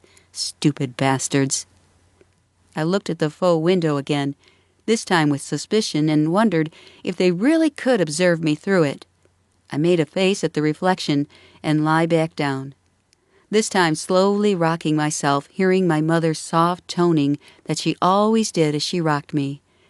Ah, ah, ah, ah, ah, as she had cradled me through many an illness. I was more ashamed than ever as I realized the mess I was in. I was unable to get my shit together, and here I was, trapped in a hospital room, waiting to be sent somewhere else for treatment. "I'm sorry, Mom. I'm so sorry I couldn't do it anymore. I'm sorry I screwed up, and I love you," I thought as my nose and eyes ran. So this was what it was like to be a failure, incompetent and useless. I was no better than the lowest of the low, and I began to realize that I might never get better. At least Van Gogh could paint, I told myself, and I closed my eyes and tried to remember to breathe. When there was no clock, phone, or classroom bells counting hours for me, I lose track of time quite easily, and this morning was no different. The more I thought about my failure as a teacher, the easier it was to let that loathing ooze into my personal life. I should have walked out the door and kept going. My husband would be better off without me. I'm a train wreck. I'm useless. Then, in walked my angel. Not a divine revelation, a marital one. My husband was at the door, came to my bedside, and took my hand. I immediately choked down my sobs and tried to apologize. "I'm sorry, I'm so sorry, I just can't—" He cut me off. "It's okay," he said, and hugged me. That's when I felt weakest of all, surrounded by my strength and concern. My saran wrap shield melted as he hugged me. I shook in his arms and he stroked my hair. He told me not to be sorry. It was not his first experience with mental illness or hospitals or a loved one who could not cope. He treated me with the dignity anyone would have wished for, and it was my little miracle for the moment. I asked how he found me, knowing full well the note I'd left him only stated that I was going to the hospital and not to which one. "I called around until I found you were here. Then I came over." "You didn't go to work?" "I called in." "You didn't have to do that." "Yes, I needed to know you were okay. Oh, and Pam called from work. They didn't know where you were. I told her you were in the hospital, but that's all I could say." I looked down at the blanket, avoiding his eyes and discussing work. All I knew was that I didn't want to go back there to be talked to like garbage by the students who didn't want to be there either. I didn't have the backbone anymore to stand up to their misdirected and toxic anger or to tell my boss, again, that I needed help reaching these students. It was crystal clear to me that I was at the end of my usefulness in that position. Anyone could do better. "Hey," my angel nudged me. "What's going on?" "They are trying to find a room for me. I can't stay here. I can't leave this room either." I then explained the policy, and he stared silently, possibly trying to figure out how to comfort me. But if I'd been him, I'd be counting the seconds until I could bolt out of that place.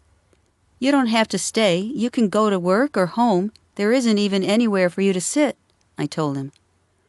"I will call Pam back and let her know where you are, but that you cannot have visitors." "Okay." He stroked my hand a little longer. "Do you need anything?" I shook my head. "Let me know when they find you a room, okay?" "Okay," I cracked as I bit my lower lip and sniffed. "I love you," he said as he kissed my cheek, lips, and forehead. "I love you too," I added as I lowered myself back down and he waved goodbye. I was glad he'd gone. I could not explain how low I felt or admit to him I'd run through the possible ways I could have killed myself during the night. Now all I could do was wait. I give up, I thought. Then, no, dying would have been giving up. This was just giving in. This time I remained awake, eyes closed, and listened to doors open and close, muffled voices in the hall, and was not surprised when the light came on and I heard a male say, "Ms. Edwards?" I sat up and turned around to see a guy that was a little younger than I am, holding the black plastic chair. "Hi, I'm Dr. So-and-so. I understand you're having a tough time. May I sit down?" He came up to the foot of the bed, set the chair facing me, sat down, and pulled out a pen. I noticed he had a clipboard, and he flipped the papers, looking up and said, "So are you seeing a doctor?" I explained that I had been to my family physician, but that the psychiatrist I'd seen before was out due to his own disease. "Oh, you were one of Terry's patients. Yeah, that's rough," he said, and I assumed he meant my doctor's personal life-threatening diagnosis, not my situation. "And you are taking Cymbalta?" "Yes." "For how long?" 3 weeks, but I don't think it is working yet." He nodded. "It can take a while, sometimes 3 months. He made a few notes and looked in my eyes. "I know you feel badly. It does get better." I nodded. He smiled softly. "I hear there is a room for you. We'll get you the help you need." Thank goodness. I smiled half-heartedly in return and tried to focus on the fact they'd found a room for me. I was going to get to leave this room. "I'll let the nurse know you are ready to go as soon as the room is arranged." And he added, "Take care, Mel," as he gathered himself and the chair and exited.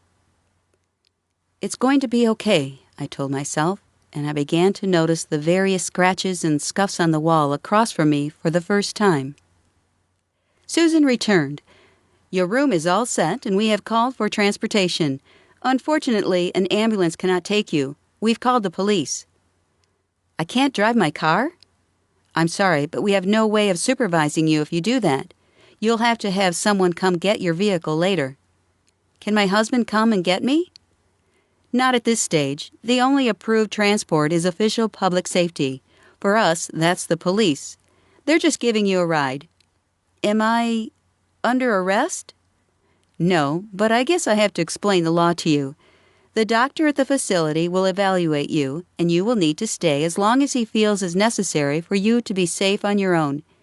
It usually is a few days. Then he will recommend to the judge to release you."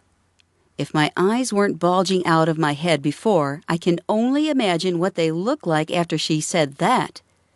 "Don't worry, you're going to get the best care possible. It'll be okay. We will let you know when the officer arrives to transport you." Perhaps someone who had been on the wrong side of the law would know what was about to happen, but for a woman who'd only been pulled over for a rolling stop at a stop sign and one speeding infraction, which was dismissed by going to driving school for a day, I thought a nice officer would walk in saying, "Okay, Miss Edwards, we're ready to take you to your room," and off we'd go. Instead, about a half hour later, Susan stood in the hall and motioned her hand to my room, like a lady on a game show revealing a new car. In walked a balding, stout, middle-aged male officer who said, "I'm Officer Grumpy, and my partner and I are here to bring you to Meadowview. If you don't give me a hard time, I won't put the cuffs on you." Susan, the glory of Florence Nightingale herself, said, "Oh, that won't be necessary, I'm sure. She's been very cooperative." Cooperative? I came for help. I only wanted medication for my anxiety. I am supposed to be at work. I screamed in my head. Unable to cry or move, I sat in a state on the edge of my bed, feet dangling over the side. Susan looked me in the eye, smiled a bit, handed me my clothes, and turned to give Officer Grumpy my plastic bag with my meds, ID, and car keys inside. She looked over her shoulder and said, "We'll be outside so you can change. When you're done, just open the door," and she did the game show diva arm swoop again to usher the officer out. She didn't shut the door all the way, but it was closed enough to give me privacy. I struggled with my cloth gown ties as my hands shook. I wanted a pair of scissors or a knife to cut the damn strings, but since that was not an option, I tried breathing until I could focus and get out of the gown without making a scene. I was going to be in the hands of the law in a minute, and I was smart enough to clam up and go along for the ride without incident. Putting on my jeans, nightshirt, and sneakers was easier than removing the gown, and I opened the door slowly enough to not be eager, but quickly enough to appear solid instead of sketchy on my feet. "Okay, got everything?" Grumpy asked. "Yes, sir," I mumbled. "Okay, my partner is outside. Let's go." Luckily, his car was an unmarked vehicle, and he held open the back door for me to get in. His partner was already in the passenger seat, and she was spitting chew juice into an old plastic soda bottle. I got in, tried not to gag over her tobacco habit, sat back, and Grumpy reminded me to put on my seatbelt. I wanted to laugh. I never knew cop cars had seatbelts in the back, and by the look of the two in front, I was amazed there was room for a computer to fit on the console between them. Office Chew asked, "What's your address?" I told her and wondered why that mattered. They picked me up at the hospital, not at my home. She typed it into the computer and called dispatch to let them know we were en route to Meadowview. I had no idea what or where Meadowview was, but I was guessing it was a mental hospital somewhere in town. I sat back, trying to look relaxed and focused more on my lap and the laptop on the console than at them or outside. Most of the drive, they were cracking jokes about how some of their colleagues would or would not conduct themselves at some conference in Vegas.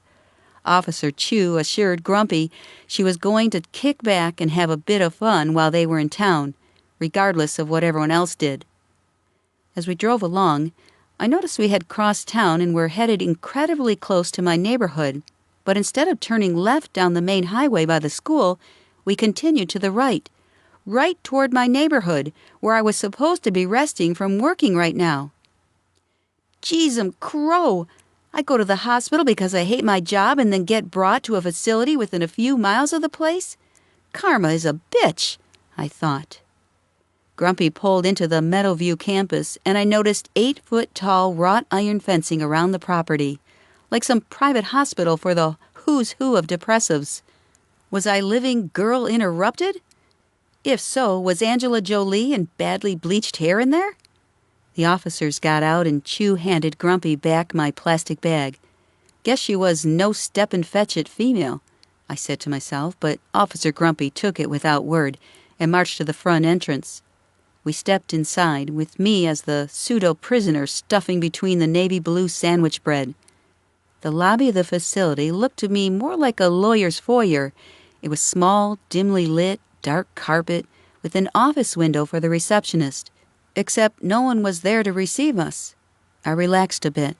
Maybe this wouldn't be so bad after all. We stood around a moment, and the officers looked up and down the hallway, leading away from reception while I stood in numb silence. After a minute or two, a woman in general business attire said something about it not being visiting hours, but if there was something else she could help us. Grumpy said, "We are delivering a patient." The woman's tone immediately changed from hospitable to exasperation. "You came in the wrong door. You drove right past it.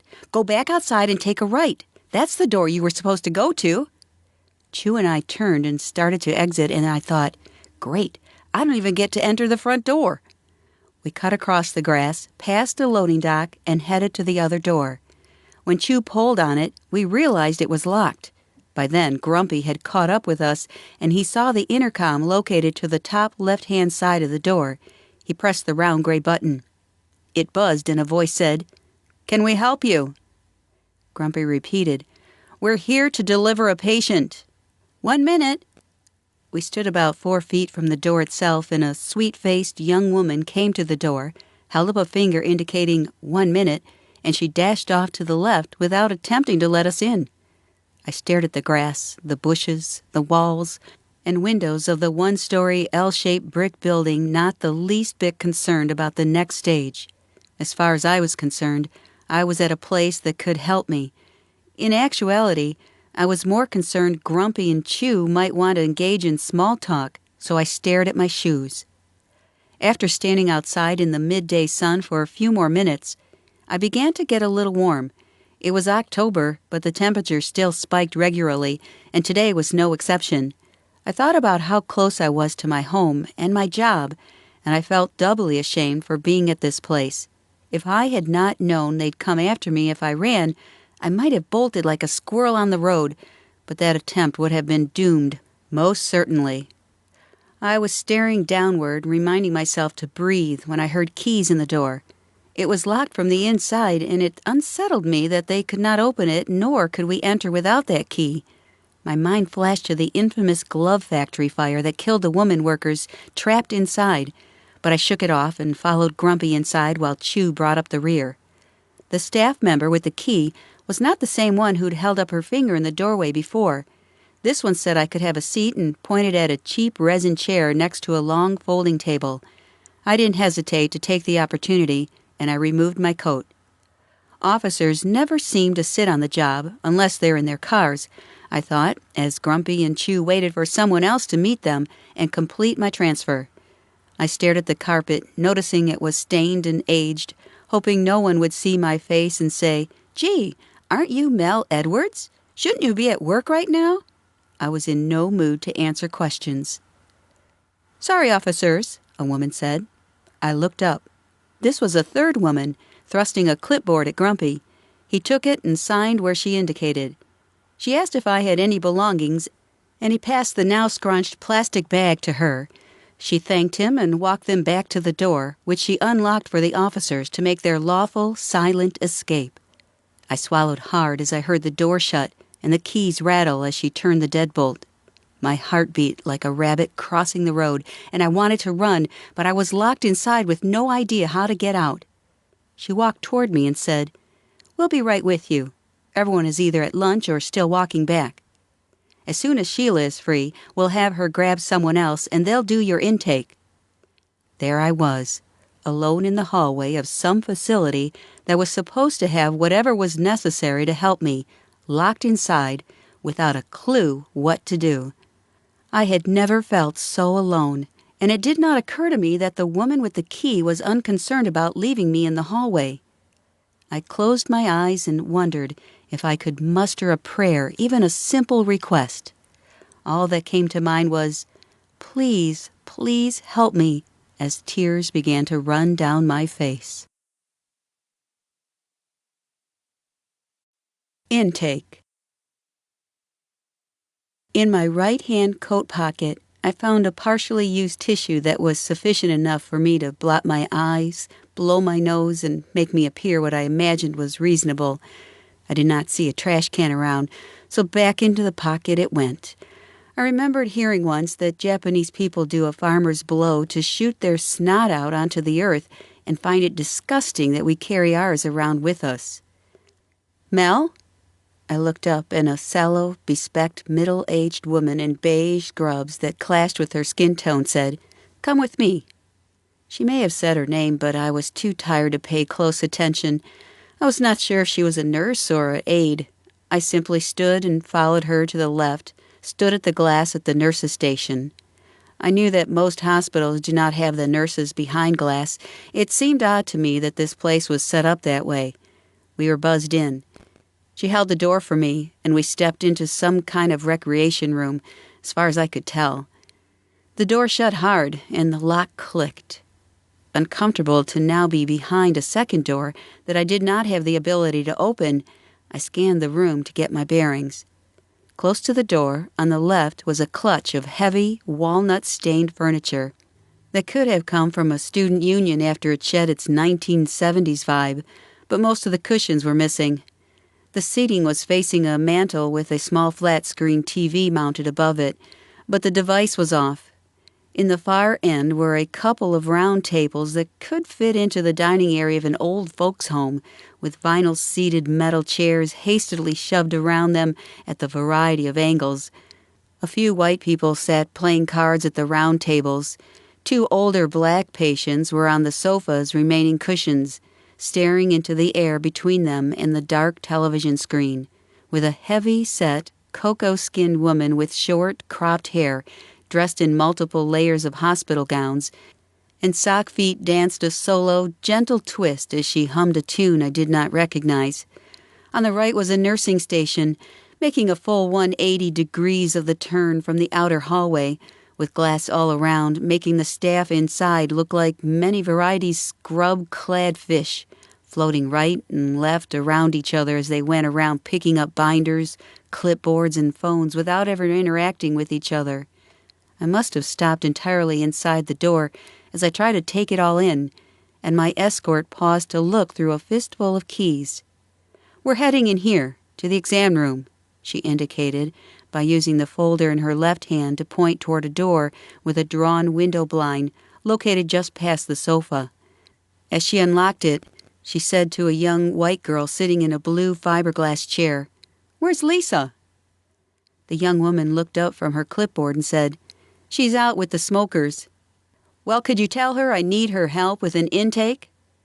The young woman got up and turned right, heading toward an exterior door. It was nice to see I could go outside if I needed to, and I relaxed a bit.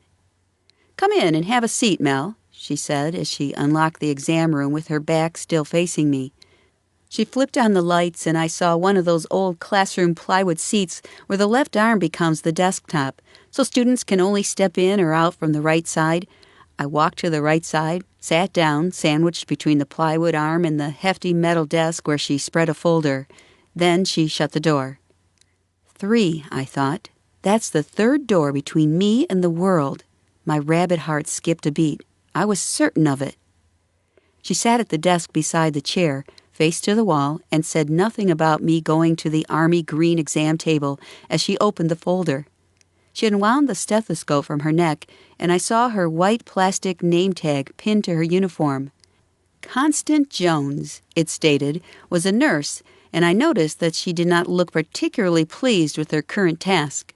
In her defense, however, she also did not appear angry either. I wondered if she was tired as she checked my pulse, listened to my heart, and took my temperature. I was tired, and I hoped I would get to go to my room soon. Constance flipped through papers, made notes, and did not bother with small talk as she worked along.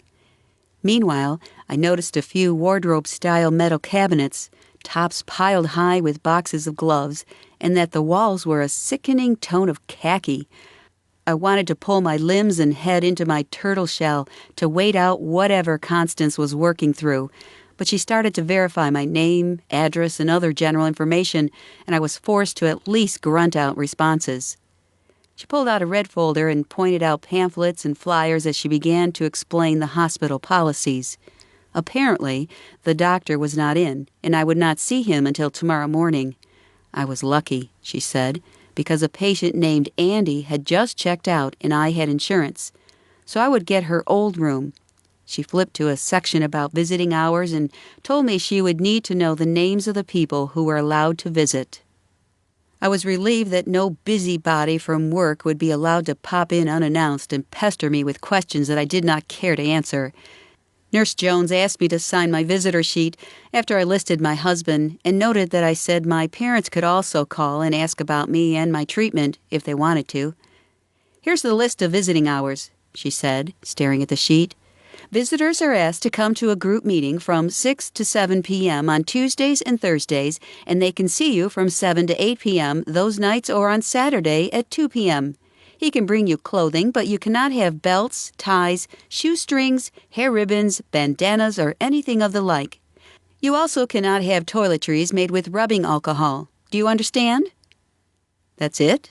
My throat tightened as I realized I would not see my husband again until tomorrow night, and he still did not even know where I was. I nodded silently. What would I wear until then? Layers of hospital gowns like the dancing lady? No, I will only wear them to bed. I will keep the clothes I came in on until my husband comes, Tuesday night. I pinched my lips together and stared at the folder. 3 staccato knocks on the door set me at attention. Nurse Jones rose to open it, and in came another middle-aged woman. "Sorry, I was also monitoring smoke break. The new girl isn't ready to do it on her own yet. What do you need?" "This is Mel," Miss Jones announced.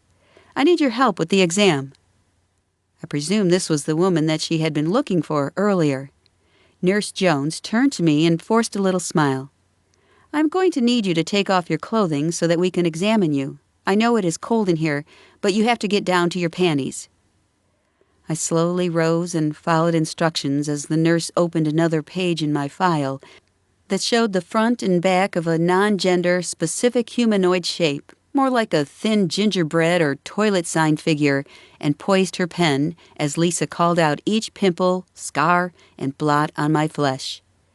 Is this what prison feels like? I wondered, hoping I would not also have to endure a cavity search. "What's this?" Lisa said as she pulled down the back of my underwear. "Is it a birthmark?" "Yes," I squeaked.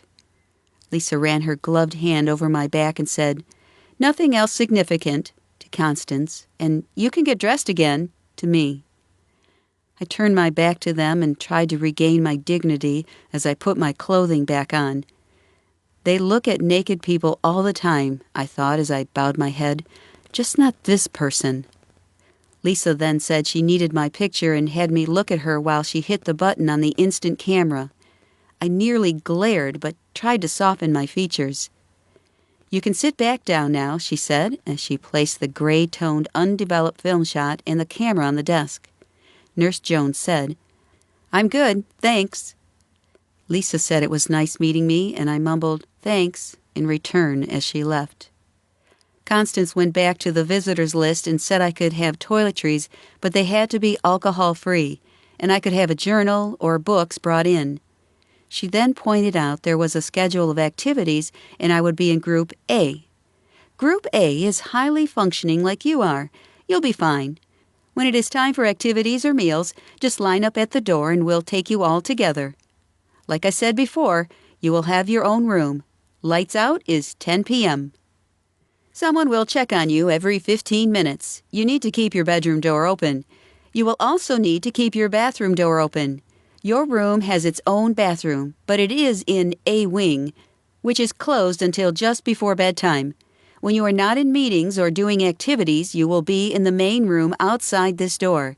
There is a payphone, and if you want to make a call, let one of the attendants know at call time. You will be put on the list, and we ask that you keep calls to 5 minutes, as other people are waiting.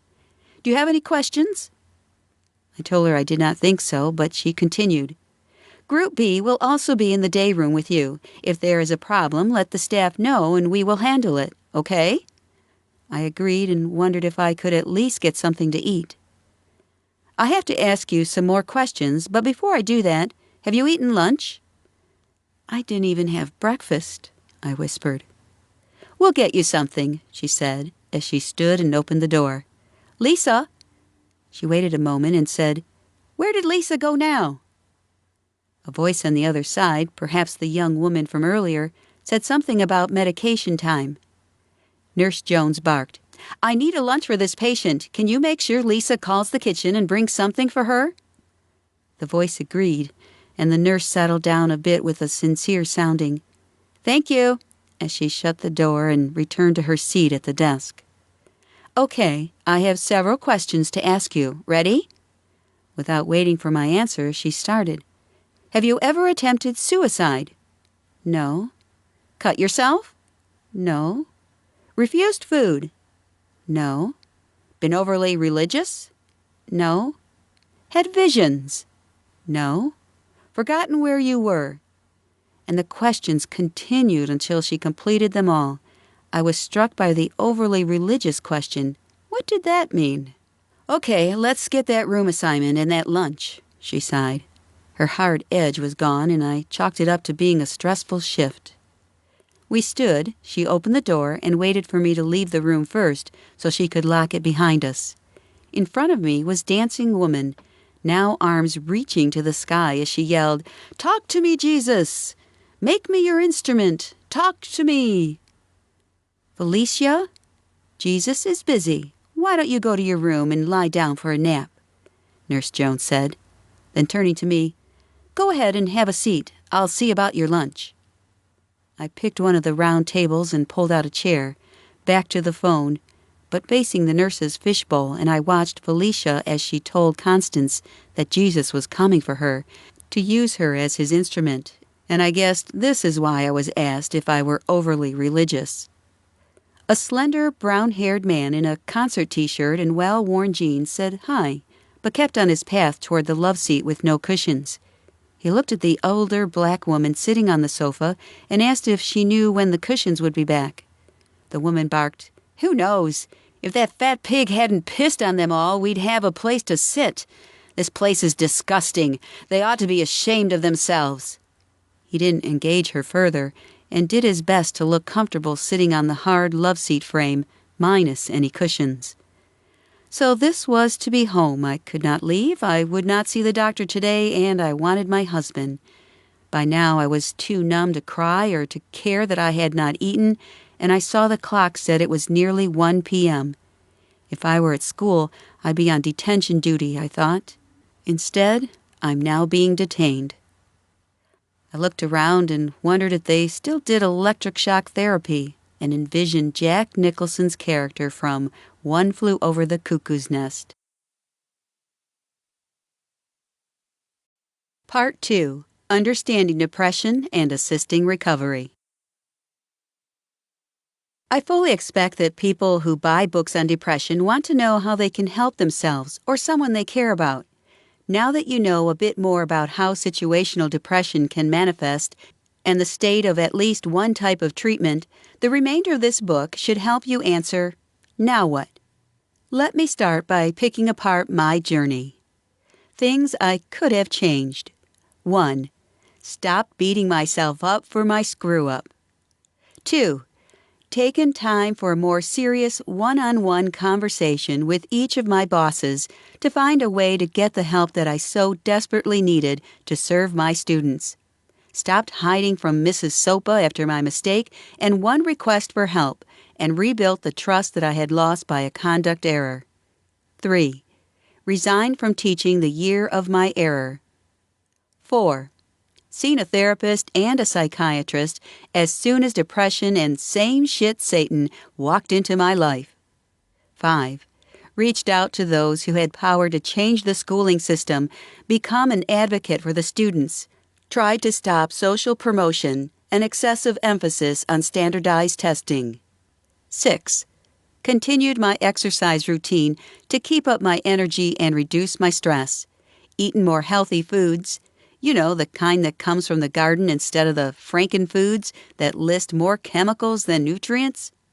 7. Woke up my husband the night of my emotional tsunami. 8. Called in sick instead of going to the ER and seen my general practitioner or therapist, or both that day I was committed.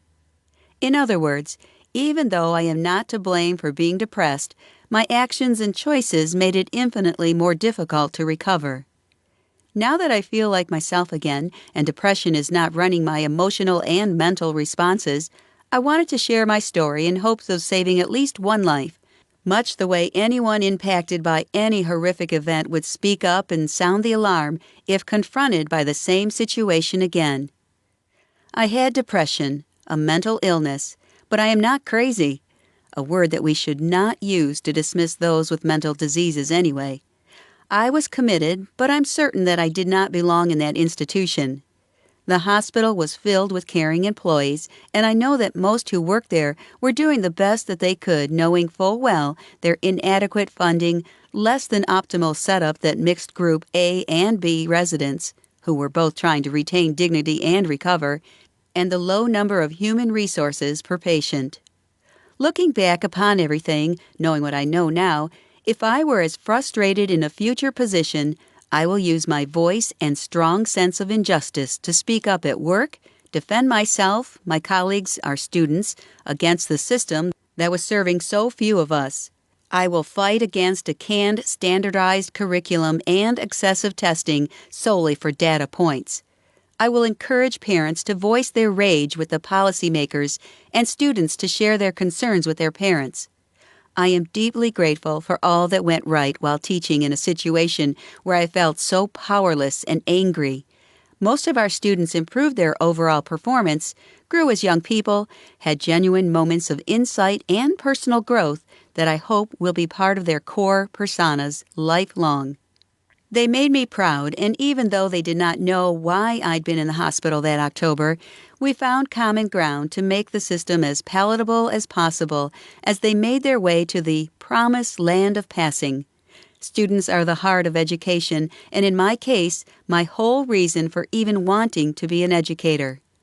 As for my bosses, it is clear they were under immense pressure to follow the district, state, and federal mandates, and they did so, regardless of their personal frustrations with the hand they were dealt. As far as I know, they each could have been as frustrated as I was, but they still showed up and did what they could.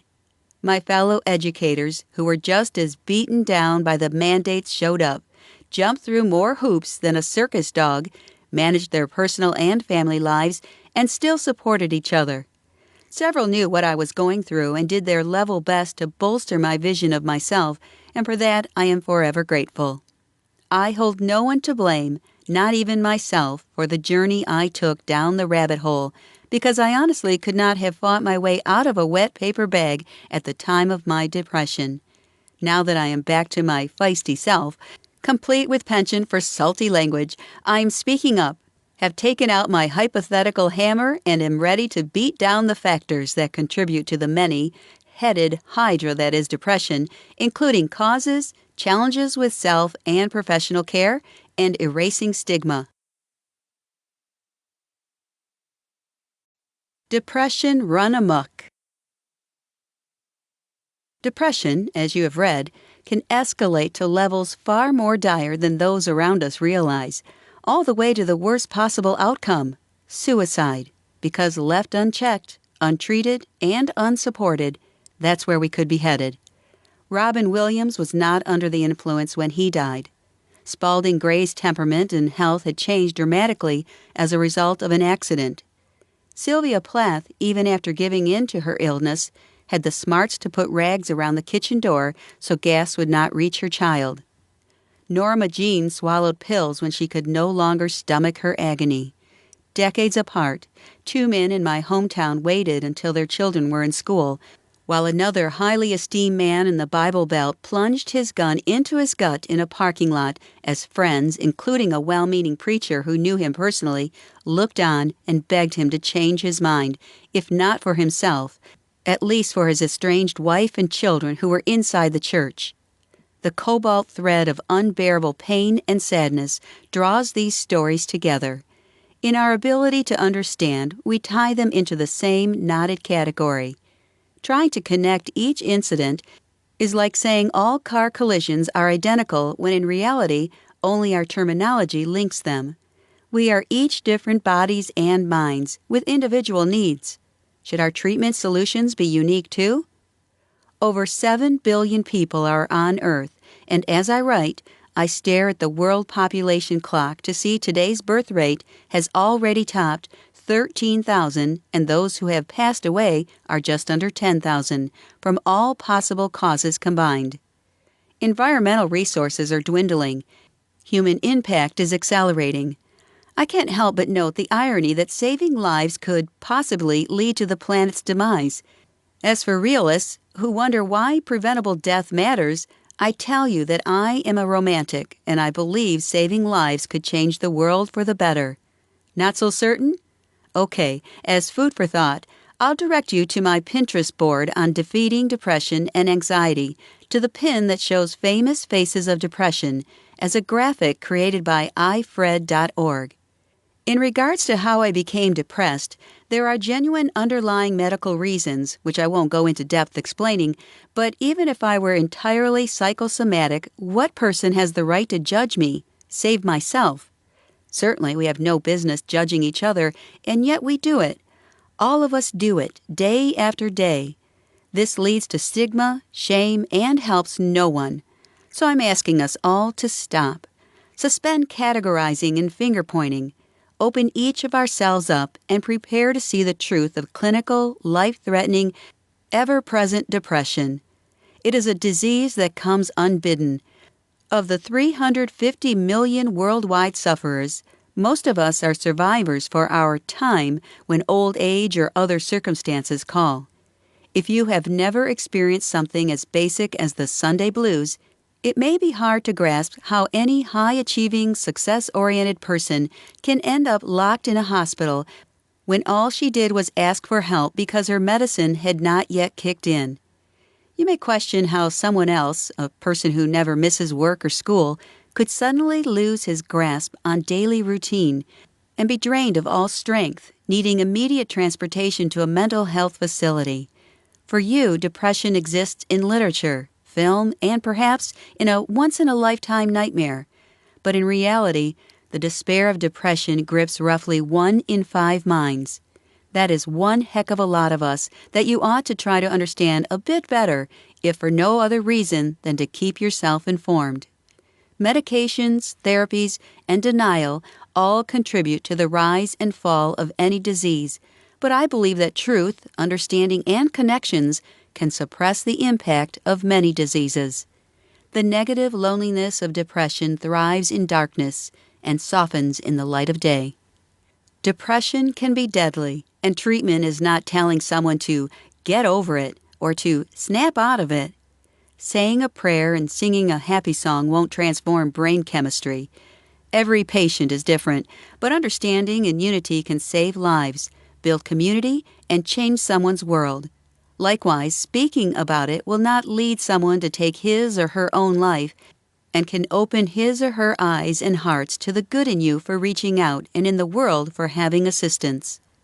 It is my hope that the facts, resources, and philosophies presented in the second half of this book are an opening or a window that allows everyone to realize illness is as individual as the patient and treatment comes in whatever forms are available. For better options, we must remove the stigma, ask for and expect quality care from our communities, regardless of income or geographic location. Spread the word that no one needs to suffer in silence, and if you like what you have read here, please visit my Amazon author page and leave a positive review. Believe it or not, your honest opinion can help others decide to purchase this book and open a new world of resources for themselves. In other words, you can help save lives by continuing the conversation, erasing stigma, and supporting those who need it most. Oh, and if you do not like this book, send me an email with one specific action that I can take to serve you better. And no, trolls, go kill yourself isn't an option. It is my pleasure to assist my readers and help make the world a better place. Challenge of 1 to 4 million. According to the World Health Organization, WHO, approximately 1 in 5 children and adolescents have a mental disorder, and in the low to middle income nations, there is as few as 1 child psychiatrist for every 1 to 4 million patients. Read that again. 1 child psychiatrist for every 1 to 4 million patients. This fact led to the WHO to declare 2012 a year to focus upon mental health service around the world. And that year, on Mental Health Day, October 10th of each year, Secretary General Ban Ki-moon, born Korea 13, June 1944, released a press statement with the headline, "Depression No Matter for Experts Alone," and went on to add that action is needed by citizens in general to relieve related stigma. As an adult in a higher income nation, I cannot imagine walking up to a child and telling him or her to shut up and not tell anyone he or she is ill. Yet that's exactly what we have done to ourselves and our loved ones for centuries the world over. Silence is not treatment or a cure, and hiding in shame does nothing to help the sick, desperate and equally important. I'm fortunate enough to know people who have secured an astonishing array of medical services to save their children's lives, give them constant care, and change their mortality rate because such services exist in our nation. However, at this moment, I have yet to have a single conversation with any parent in a social setting about what mental health care they have provided for themselves or their children. This leads me to wonder if these same vigilant parents are either embarrassed about the care their children need, or if they're struggling, as I did, trying to find adequate care by a qualified provider to yield satisfactory and manageable outcomes to serve themselves and their families. In fact, it was not until after I found myself involuntarily hospitalized that I had a real conversation with my own friends, colleagues, and family members about mental health care beyond a simple admission of some needing antidepressants. Several have sworn me to silence not to tell of their own disorders, including bipolar II, something that I had never even heard of until not one but 3 friends confessed their own diagnosis to me. So here I was, recovering from my own depression, surrounded by others who have been suffering silently, and all I could think of was, why is it okay to sell pink ribbons and wear T-shirts emblazoned with "Save the Tatas," but not, "Sorry, my brain doesn't want to play nice today," on them? Will joining mental health support groups change our world? For some of us, it just might. One organization I've been introduced to is the National Alliance on Mental Illness, NAMI. NAMI is a nonprofit and is worth investigating for yourself.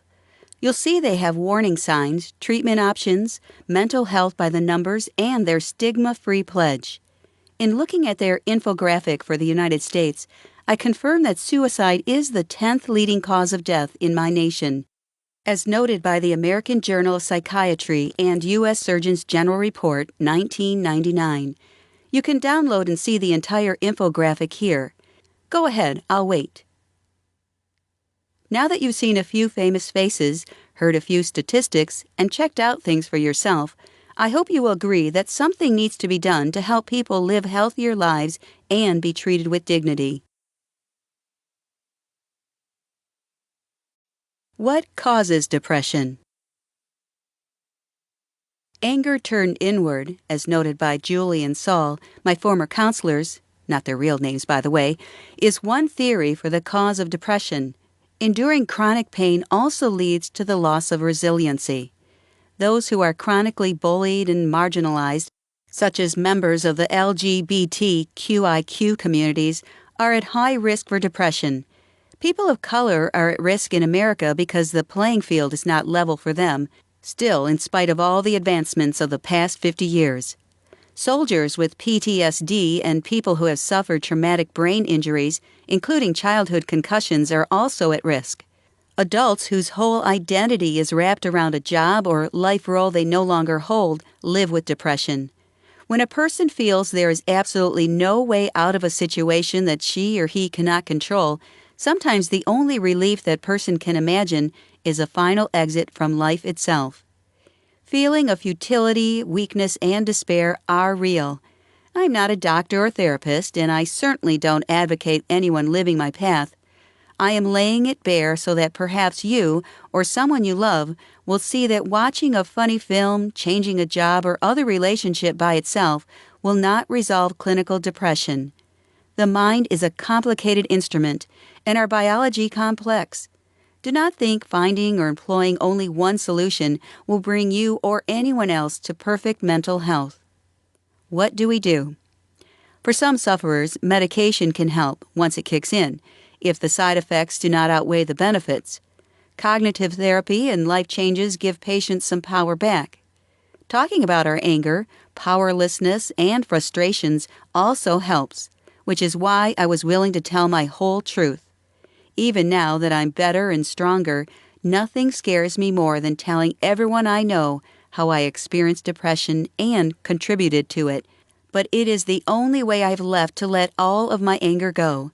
Sharing it is not the same as speaking it into existence, and the only way to get where I want to go is to walk through the fear and do it anyway. So if you want to fight to take away my teaching licenses, go on with your bad self. You have no power over me, and if that's the best use of your time, you're sicker than I ever was. My major depression has lived within me long enough. As I release my truth, I half expect a pack of wolves to gather around and rip the flesh from my bones in an effort to silence me and keep the status quo. I expect lost friendships, burned career bridges, and a long line of folks at my doorstep expecting me to save them, too. I cannot save anyone, except perhaps myself, and trust me when I say that at the depth of a major depressive event, I could not even do that. Now that I'm stronger, I can listen, witness, and let anyone who cares to hold my truth in his or her hands and remind herself that the disease is not our spirit, our legacy, or our hearts. We are so very much more, and we deserve a fighting chance to prove it to ourselves most of all. If you want to join the positive movements that fight to break down barriers, lift up survivors, and prevent suicide, the resources at the end of this book can lead you to many solutions that may be a fit for your level of interest in activism. There are community walks, such as the Out of Darkness Walks, sponsored by the American Foundation of Suicide Prevention, www.afsp.org/out-of-the-darkness-walks. Legislative initiatives such as the Jason Flatt Act, jasonfoundation.com/about-us/Jason-Flatt-Act/ which focuses upon training teachers and support groups for families and others who have been left behind after a loved one's suicide. www.suicide.org/suicide-support-groups.html, and more if you do the research. Mental health and employees. My depression was largely fueled by my discontent at work, but my work benefits made a significant difference in my overall recovery. For those mental health benefits, I am forever grateful. Before the Affordable Care Act, fewer Americans had any type of medical insurance, and those with pre-existing conditions felt trapped in health plans they were in when their medical challenges first arose. This also applied to medical care for mental illness.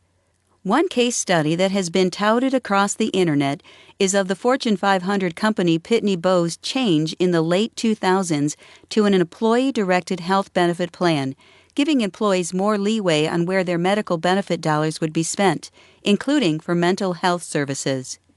In 2006, Pitney Bowes crunched the data and found that the company saved significantly, not only offering the wellness offerings many have come to expect in the workplace, pre-screening, vaccinations, health and fitness initiatives, but also by reducing absenteeism and presenteeism, a term for employees who are only working at 66% of capacity due to their lack of good health. Some large companies have a full-time wellness coordinator who may be a qualified medical professional. I had a certified personal trainer who worked for a corporation, and her entire job was to encourage folks to participate in activities that would make them healthier and happier, from giving to others through blood drives and food bank donations to participating in community cleanup days and 5K walk-run events. Also, the university system I've been working for has an excellent wellness network online that encourages competitions across the state between schools and within campuses.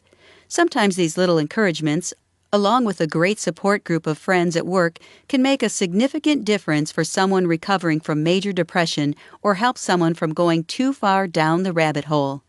In my case, for 2 years, my greatest wellness came from working out with 2 work colleagues 3 days a week and doing 5K practices each Saturday. I've never been much of a runner, opting instead to do run-walk intervals, but I got to the point where I could do a half marathon. Sure, it took me 3 hours to complete, but I finished not 1, but 2 official races. 3 more of that distance as practice, and walked a full marathon on Friday after Thanksgiving that I mapped out in my city simply because I wanted the accomplishment.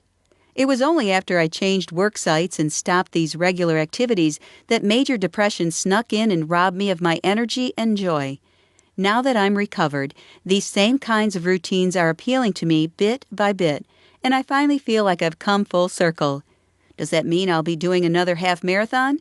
Right now I'd yell, "Hell no," if you asked me, but deep within is the seed that whispers, maybe, one day, if I feel like it, and that's enough for me. For your own health information, check your medical insurance coverage and see if there are any special circumstances surrounding mental health services. You may find that you do not have the same deductible for therapy as you do for doctor visits, and that inpatient treatment may have different guidelines and payment thresholds than you are used to seeing when you go to your general practitioner. Learn if your local hospital has a mental health ward, or if you'd be transported to a different facility, as I was, to gain treatment. And while you're at it, I would check to see what your state laws are in regard to treatment for those at risk of committing suicide. Stress and self-assessment. Anyone who has ever taken a psychology class probably has some rudimentary knowledge about what stress is caused by and what it looks like. For example, there are good stressors, eustress, like one might expect if you hit the lottery, and negative stressors, distress, such as being chased by a vicious animal. When faced with negative stress, we can either stand our ground or fight the stressor or hightail it out of there. This is known as fight or flight response. Stress is unavoidable in daily life, but can be minimized by having a comfortable, relatively safe atmosphere to live within. For me, that means a clutter-free household, keeping up with regular tasks, laundry, dishes, paying bills on time, making enough money to meet my commitments, and having sufficient funds to enjoy life. When my basic needs are not being met, my level of distress rises. However, even when all of the things that I can control are going well, life can hand me distressing events that I may not have any control of whatsoever. When I'm healthy, I can take a moderate amount of distressing events and manage to cope through the serpentine path they wind. When I'm already ill, my basic needs are unmet. My emotional well is running on fumes. That's when distress becomes less manageable and, in time, my ability to cope diminishes exponentially, and I eventually feel depressed. That type of depression I personally call survival mode, and too long in survival leads to a major depressive episode in my life. When my emotional, mental, and physical reserves are abundant, I have set myself up for continued success, health, and I'm able to avoid major depression. Does that make sense? Please allow me to guide you through some questions about your own comfort zones and health needs. Before the questions are asked, please note you are advised to stop the recording and grab a journal or at least a pen and paper to answer the questions as they are presented. This will make the process of navigating the questions more fulfilling for you and more helpful in determining your personal needs. 1. What is a nourishing, pleasing diet for you that will leave you feeling energetic and satisfied? 2. How much sleep and downtime do you need to feel ready to greet the day with a can-do attitude? 3. What is your idea of a fun time that leaves you seeking to play or do more? 4. Who do you turn to with your best news? 5. Where can you go when you are faced with devastation, destruction, or illness? 6. When you've had a day full of uncontrollable setbacks, how do you drop back and regroup? 7. Do you have a crutch, such as alcohol, drugs, or food, that you use to soothe yourself when shit happens? 8. Is there a higher power or respected source that you turn to when it seems that nothing is going right? 9. Do you have access to people who are trusted confidants who will tell you honestly when they're concerned about your health, safety, and success? 10. How close, both physically and emotionally, are you to your relatives? 11. If a major environmental disaster were to strike your home, your community, or your job, how would you build yourself and your life back up to match your needs? 12. Who or what makes you feel wanted, capable, and successful in your daily life? 13. Are you surrounded by people, as well as circumstances, that give you hope and make you energized?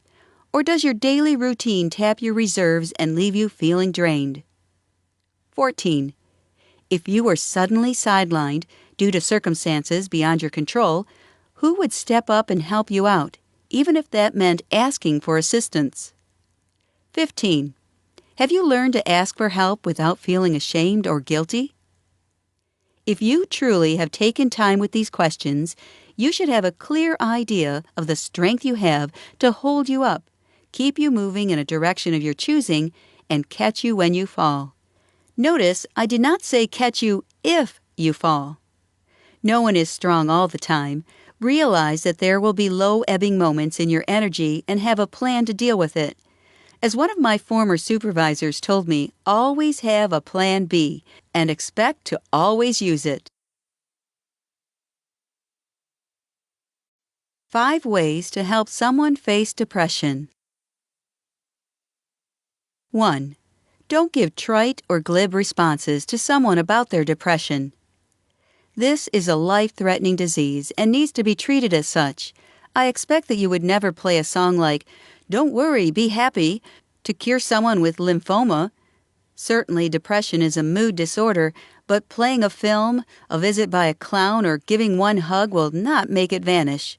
Depression isn't a bad moment or day, but several days, usually week after week. 2. Listen, acknowledge, seek understanding. You are not asked or expected to fix depression. Instead, listen to what pains the person and then state your understanding in return. Once you understand, however, and it is clear that depression is present, absolutely go to step number 3. 3. Encourage people with any medical ailment to seek solutions from a qualified professional that they trust and respect. In other words, have them get a referral immediately. For example, if the person in your life who is suffering from depression is an atheist, seeing a minister will not help, and no matter how kind and well-qualified the spiritual leader may be, whatever is said during a session will be met with resistance if it is heard at all. Likewise, if an ill person does not trust medications, going to the family doctor may cause the patient to become upset and angry and not follow prescribed orders or medical therapies. In the end, more suffering is created and no solution is reached. If the person you're encouraging will not make the move on her own, you may be morally and legally obligated to call for help for them, depending upon your profession and their level of distress.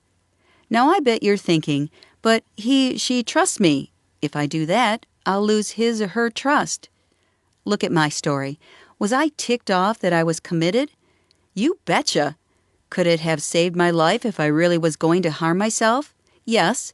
It certainly gave me something to think about, the nasty place and lack of real treatment and support, instead of being stuck in the racing, irrational thoughts about my job and my future.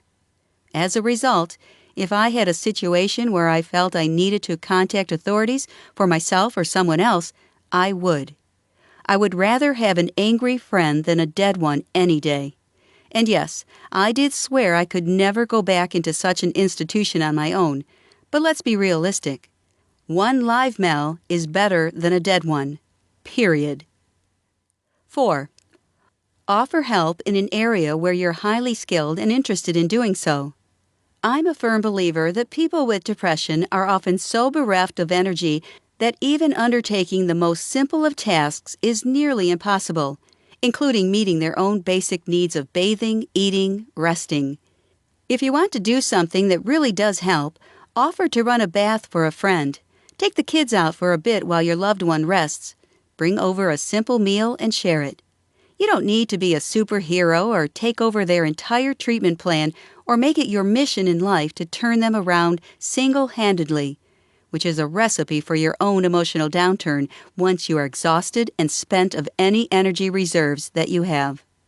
Remember, not all depressed people are suicidal. Sometimes being numb and unable to muster action is the extent of the suffering. This goes back to step 2. If you listened well, will you know what your friend or loved one needs most from you that you are also willing to do? 5. Do not pressure or nag. Many with depression are already beating themselves up mentally for being ill, feeling useless and unable to cope. Giving deadlines, telling them to get back to work, workouts, doing a hobby, or completing tasks that need attention in an effort to get the patient on track will only backfire and create resentment. Instead, go back to step 2 and listen to see if she is interested in doing any of these things at the moment. If the patient's desire exists, that is the time to support him or her by offering assistance, but only if it doesn't create a sense of obligation or resentment. Nagging will not fix anything, and whining about, "Well, I helped you, why aren't you better yet?" when you show up will not help the situation either. Closed for Sanity Reconstruction. Mel Edwards. Resources for mental health assistance, education, and support. Chapter 12 is filled with direct web addresses of a variety of providers and can be confusing and cumbersome to listen to them read aloud. If you are not vision impaired, you may prefer to refer to the free attached handout Depression Smackdown Guidebook that lists the full URLs of all resources from this book. If you will use the Depression Smackdown Guidebook, proceed to Chapter 13 now without listening to Chapter 12. Suicide Hotlines, International Numbers. www.suicide.org/international-suicide-hotlines.html. Suicide hotlines for each U.S. state. www.suicide.org/suicide-hotlines.html. Suicide Prevention Resources. American Foundation for Suicide Prevention, www.afsp.org. The Jason Flatt Foundation, jasonfoundation.com.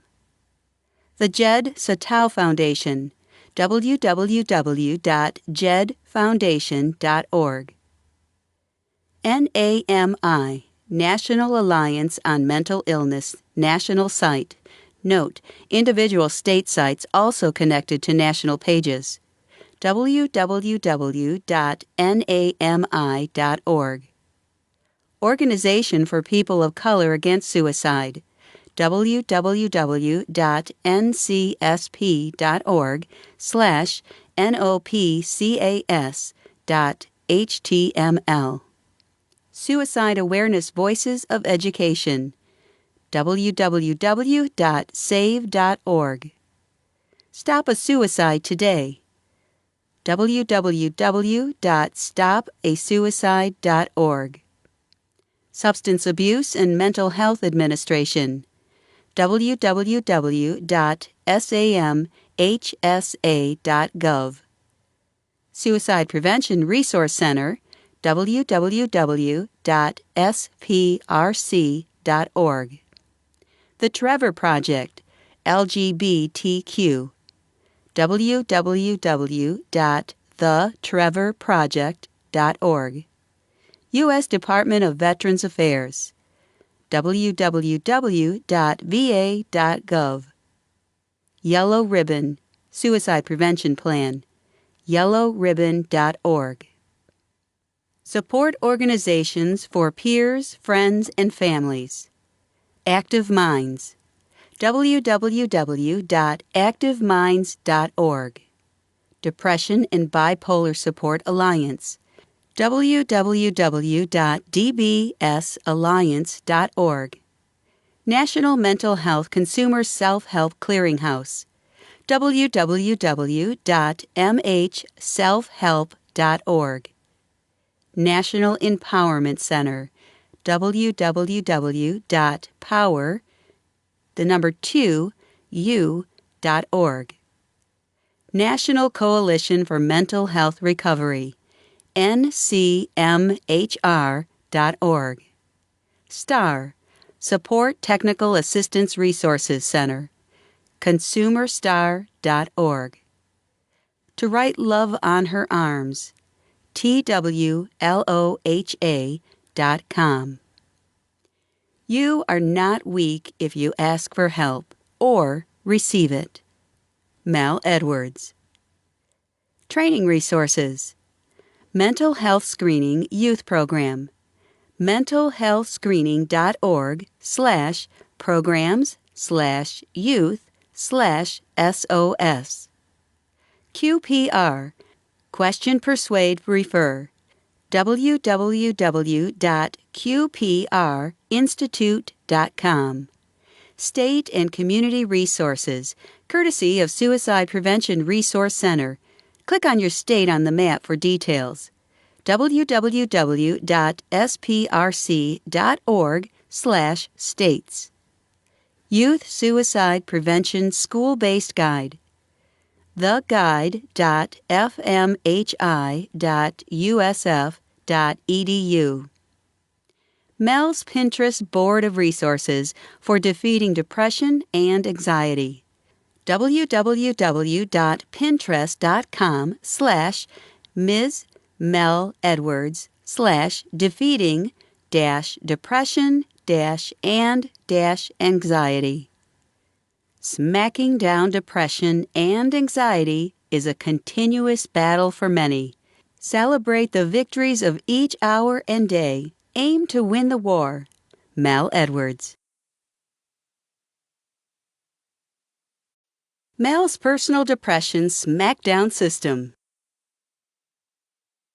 1. Get up by 6 a.m. on weekdays and by 7:30 a.m. on weekends.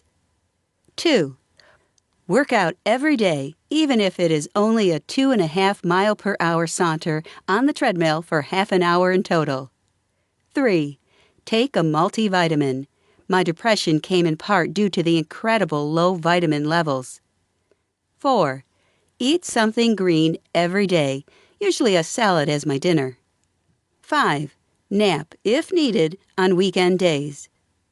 6. Go to bed early, even if I have taken a nap. 7.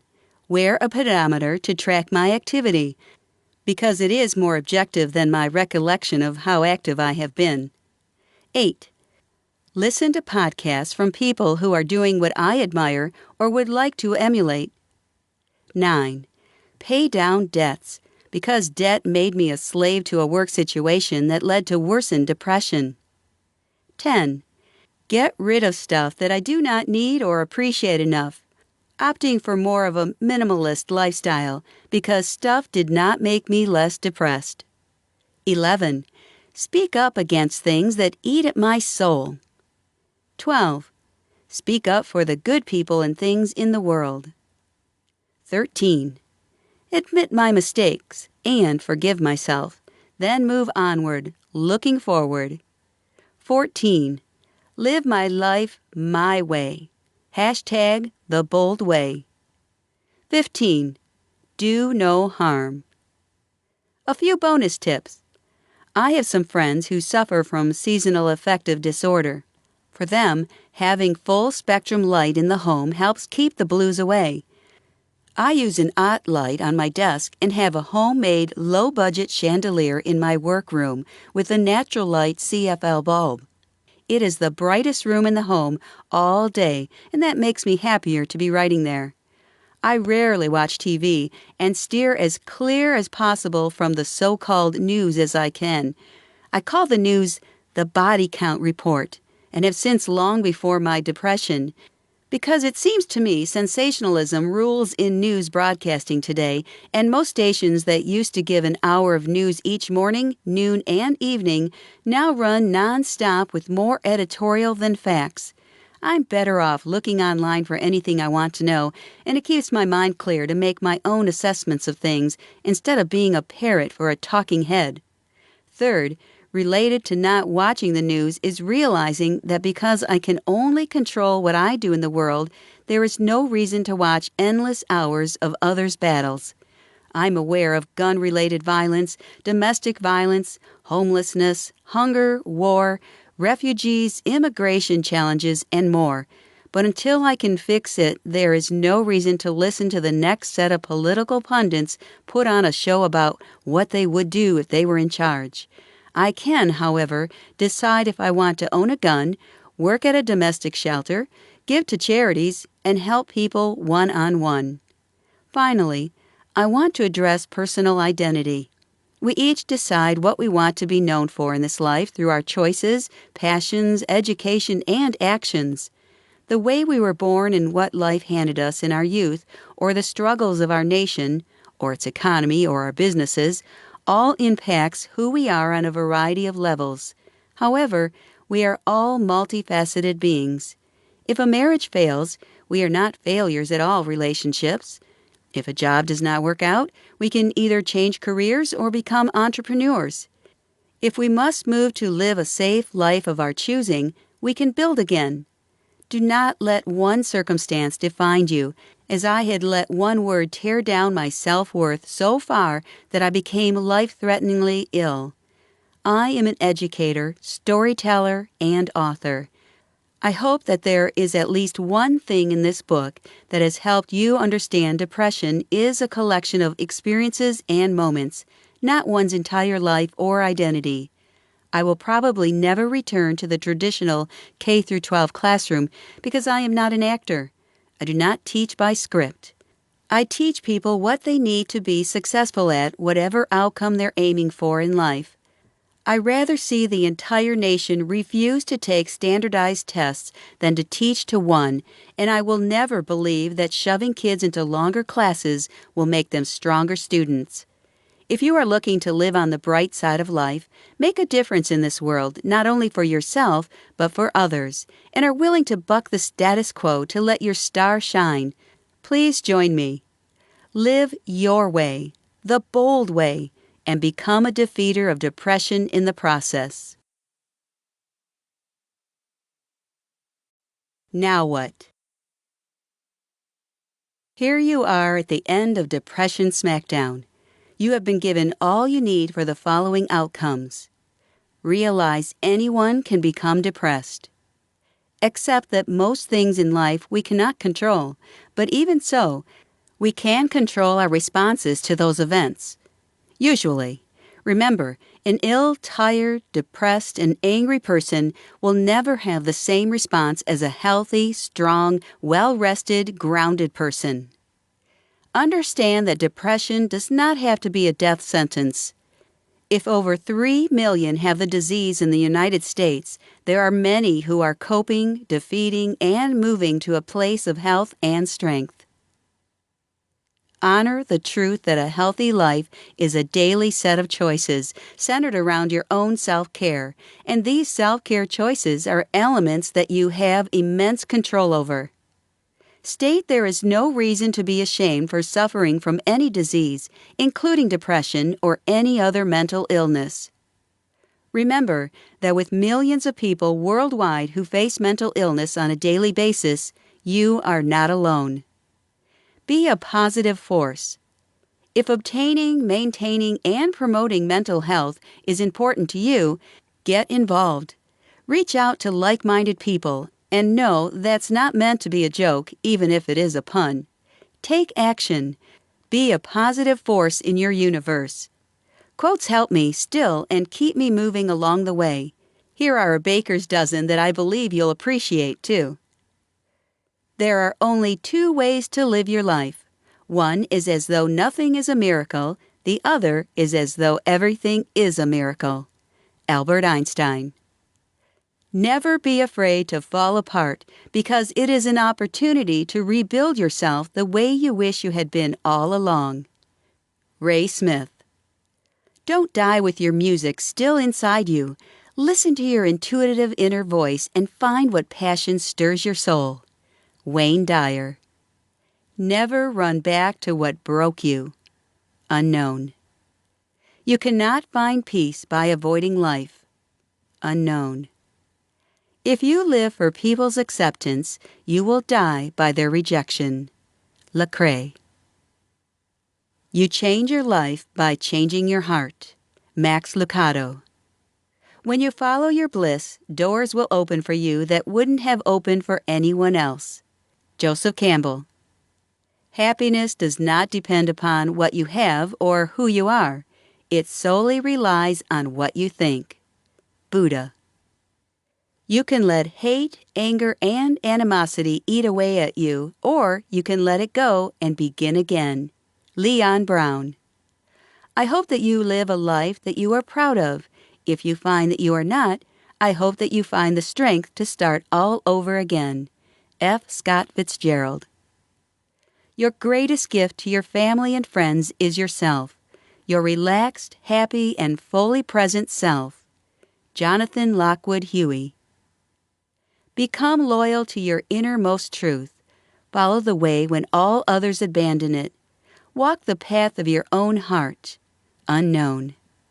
If you liked what I have shared here and my mission to be lifelong defeater of depression, please visit www.msmeledwards.com to team up with me for a better future for all. Together, we can change the world. I know we can.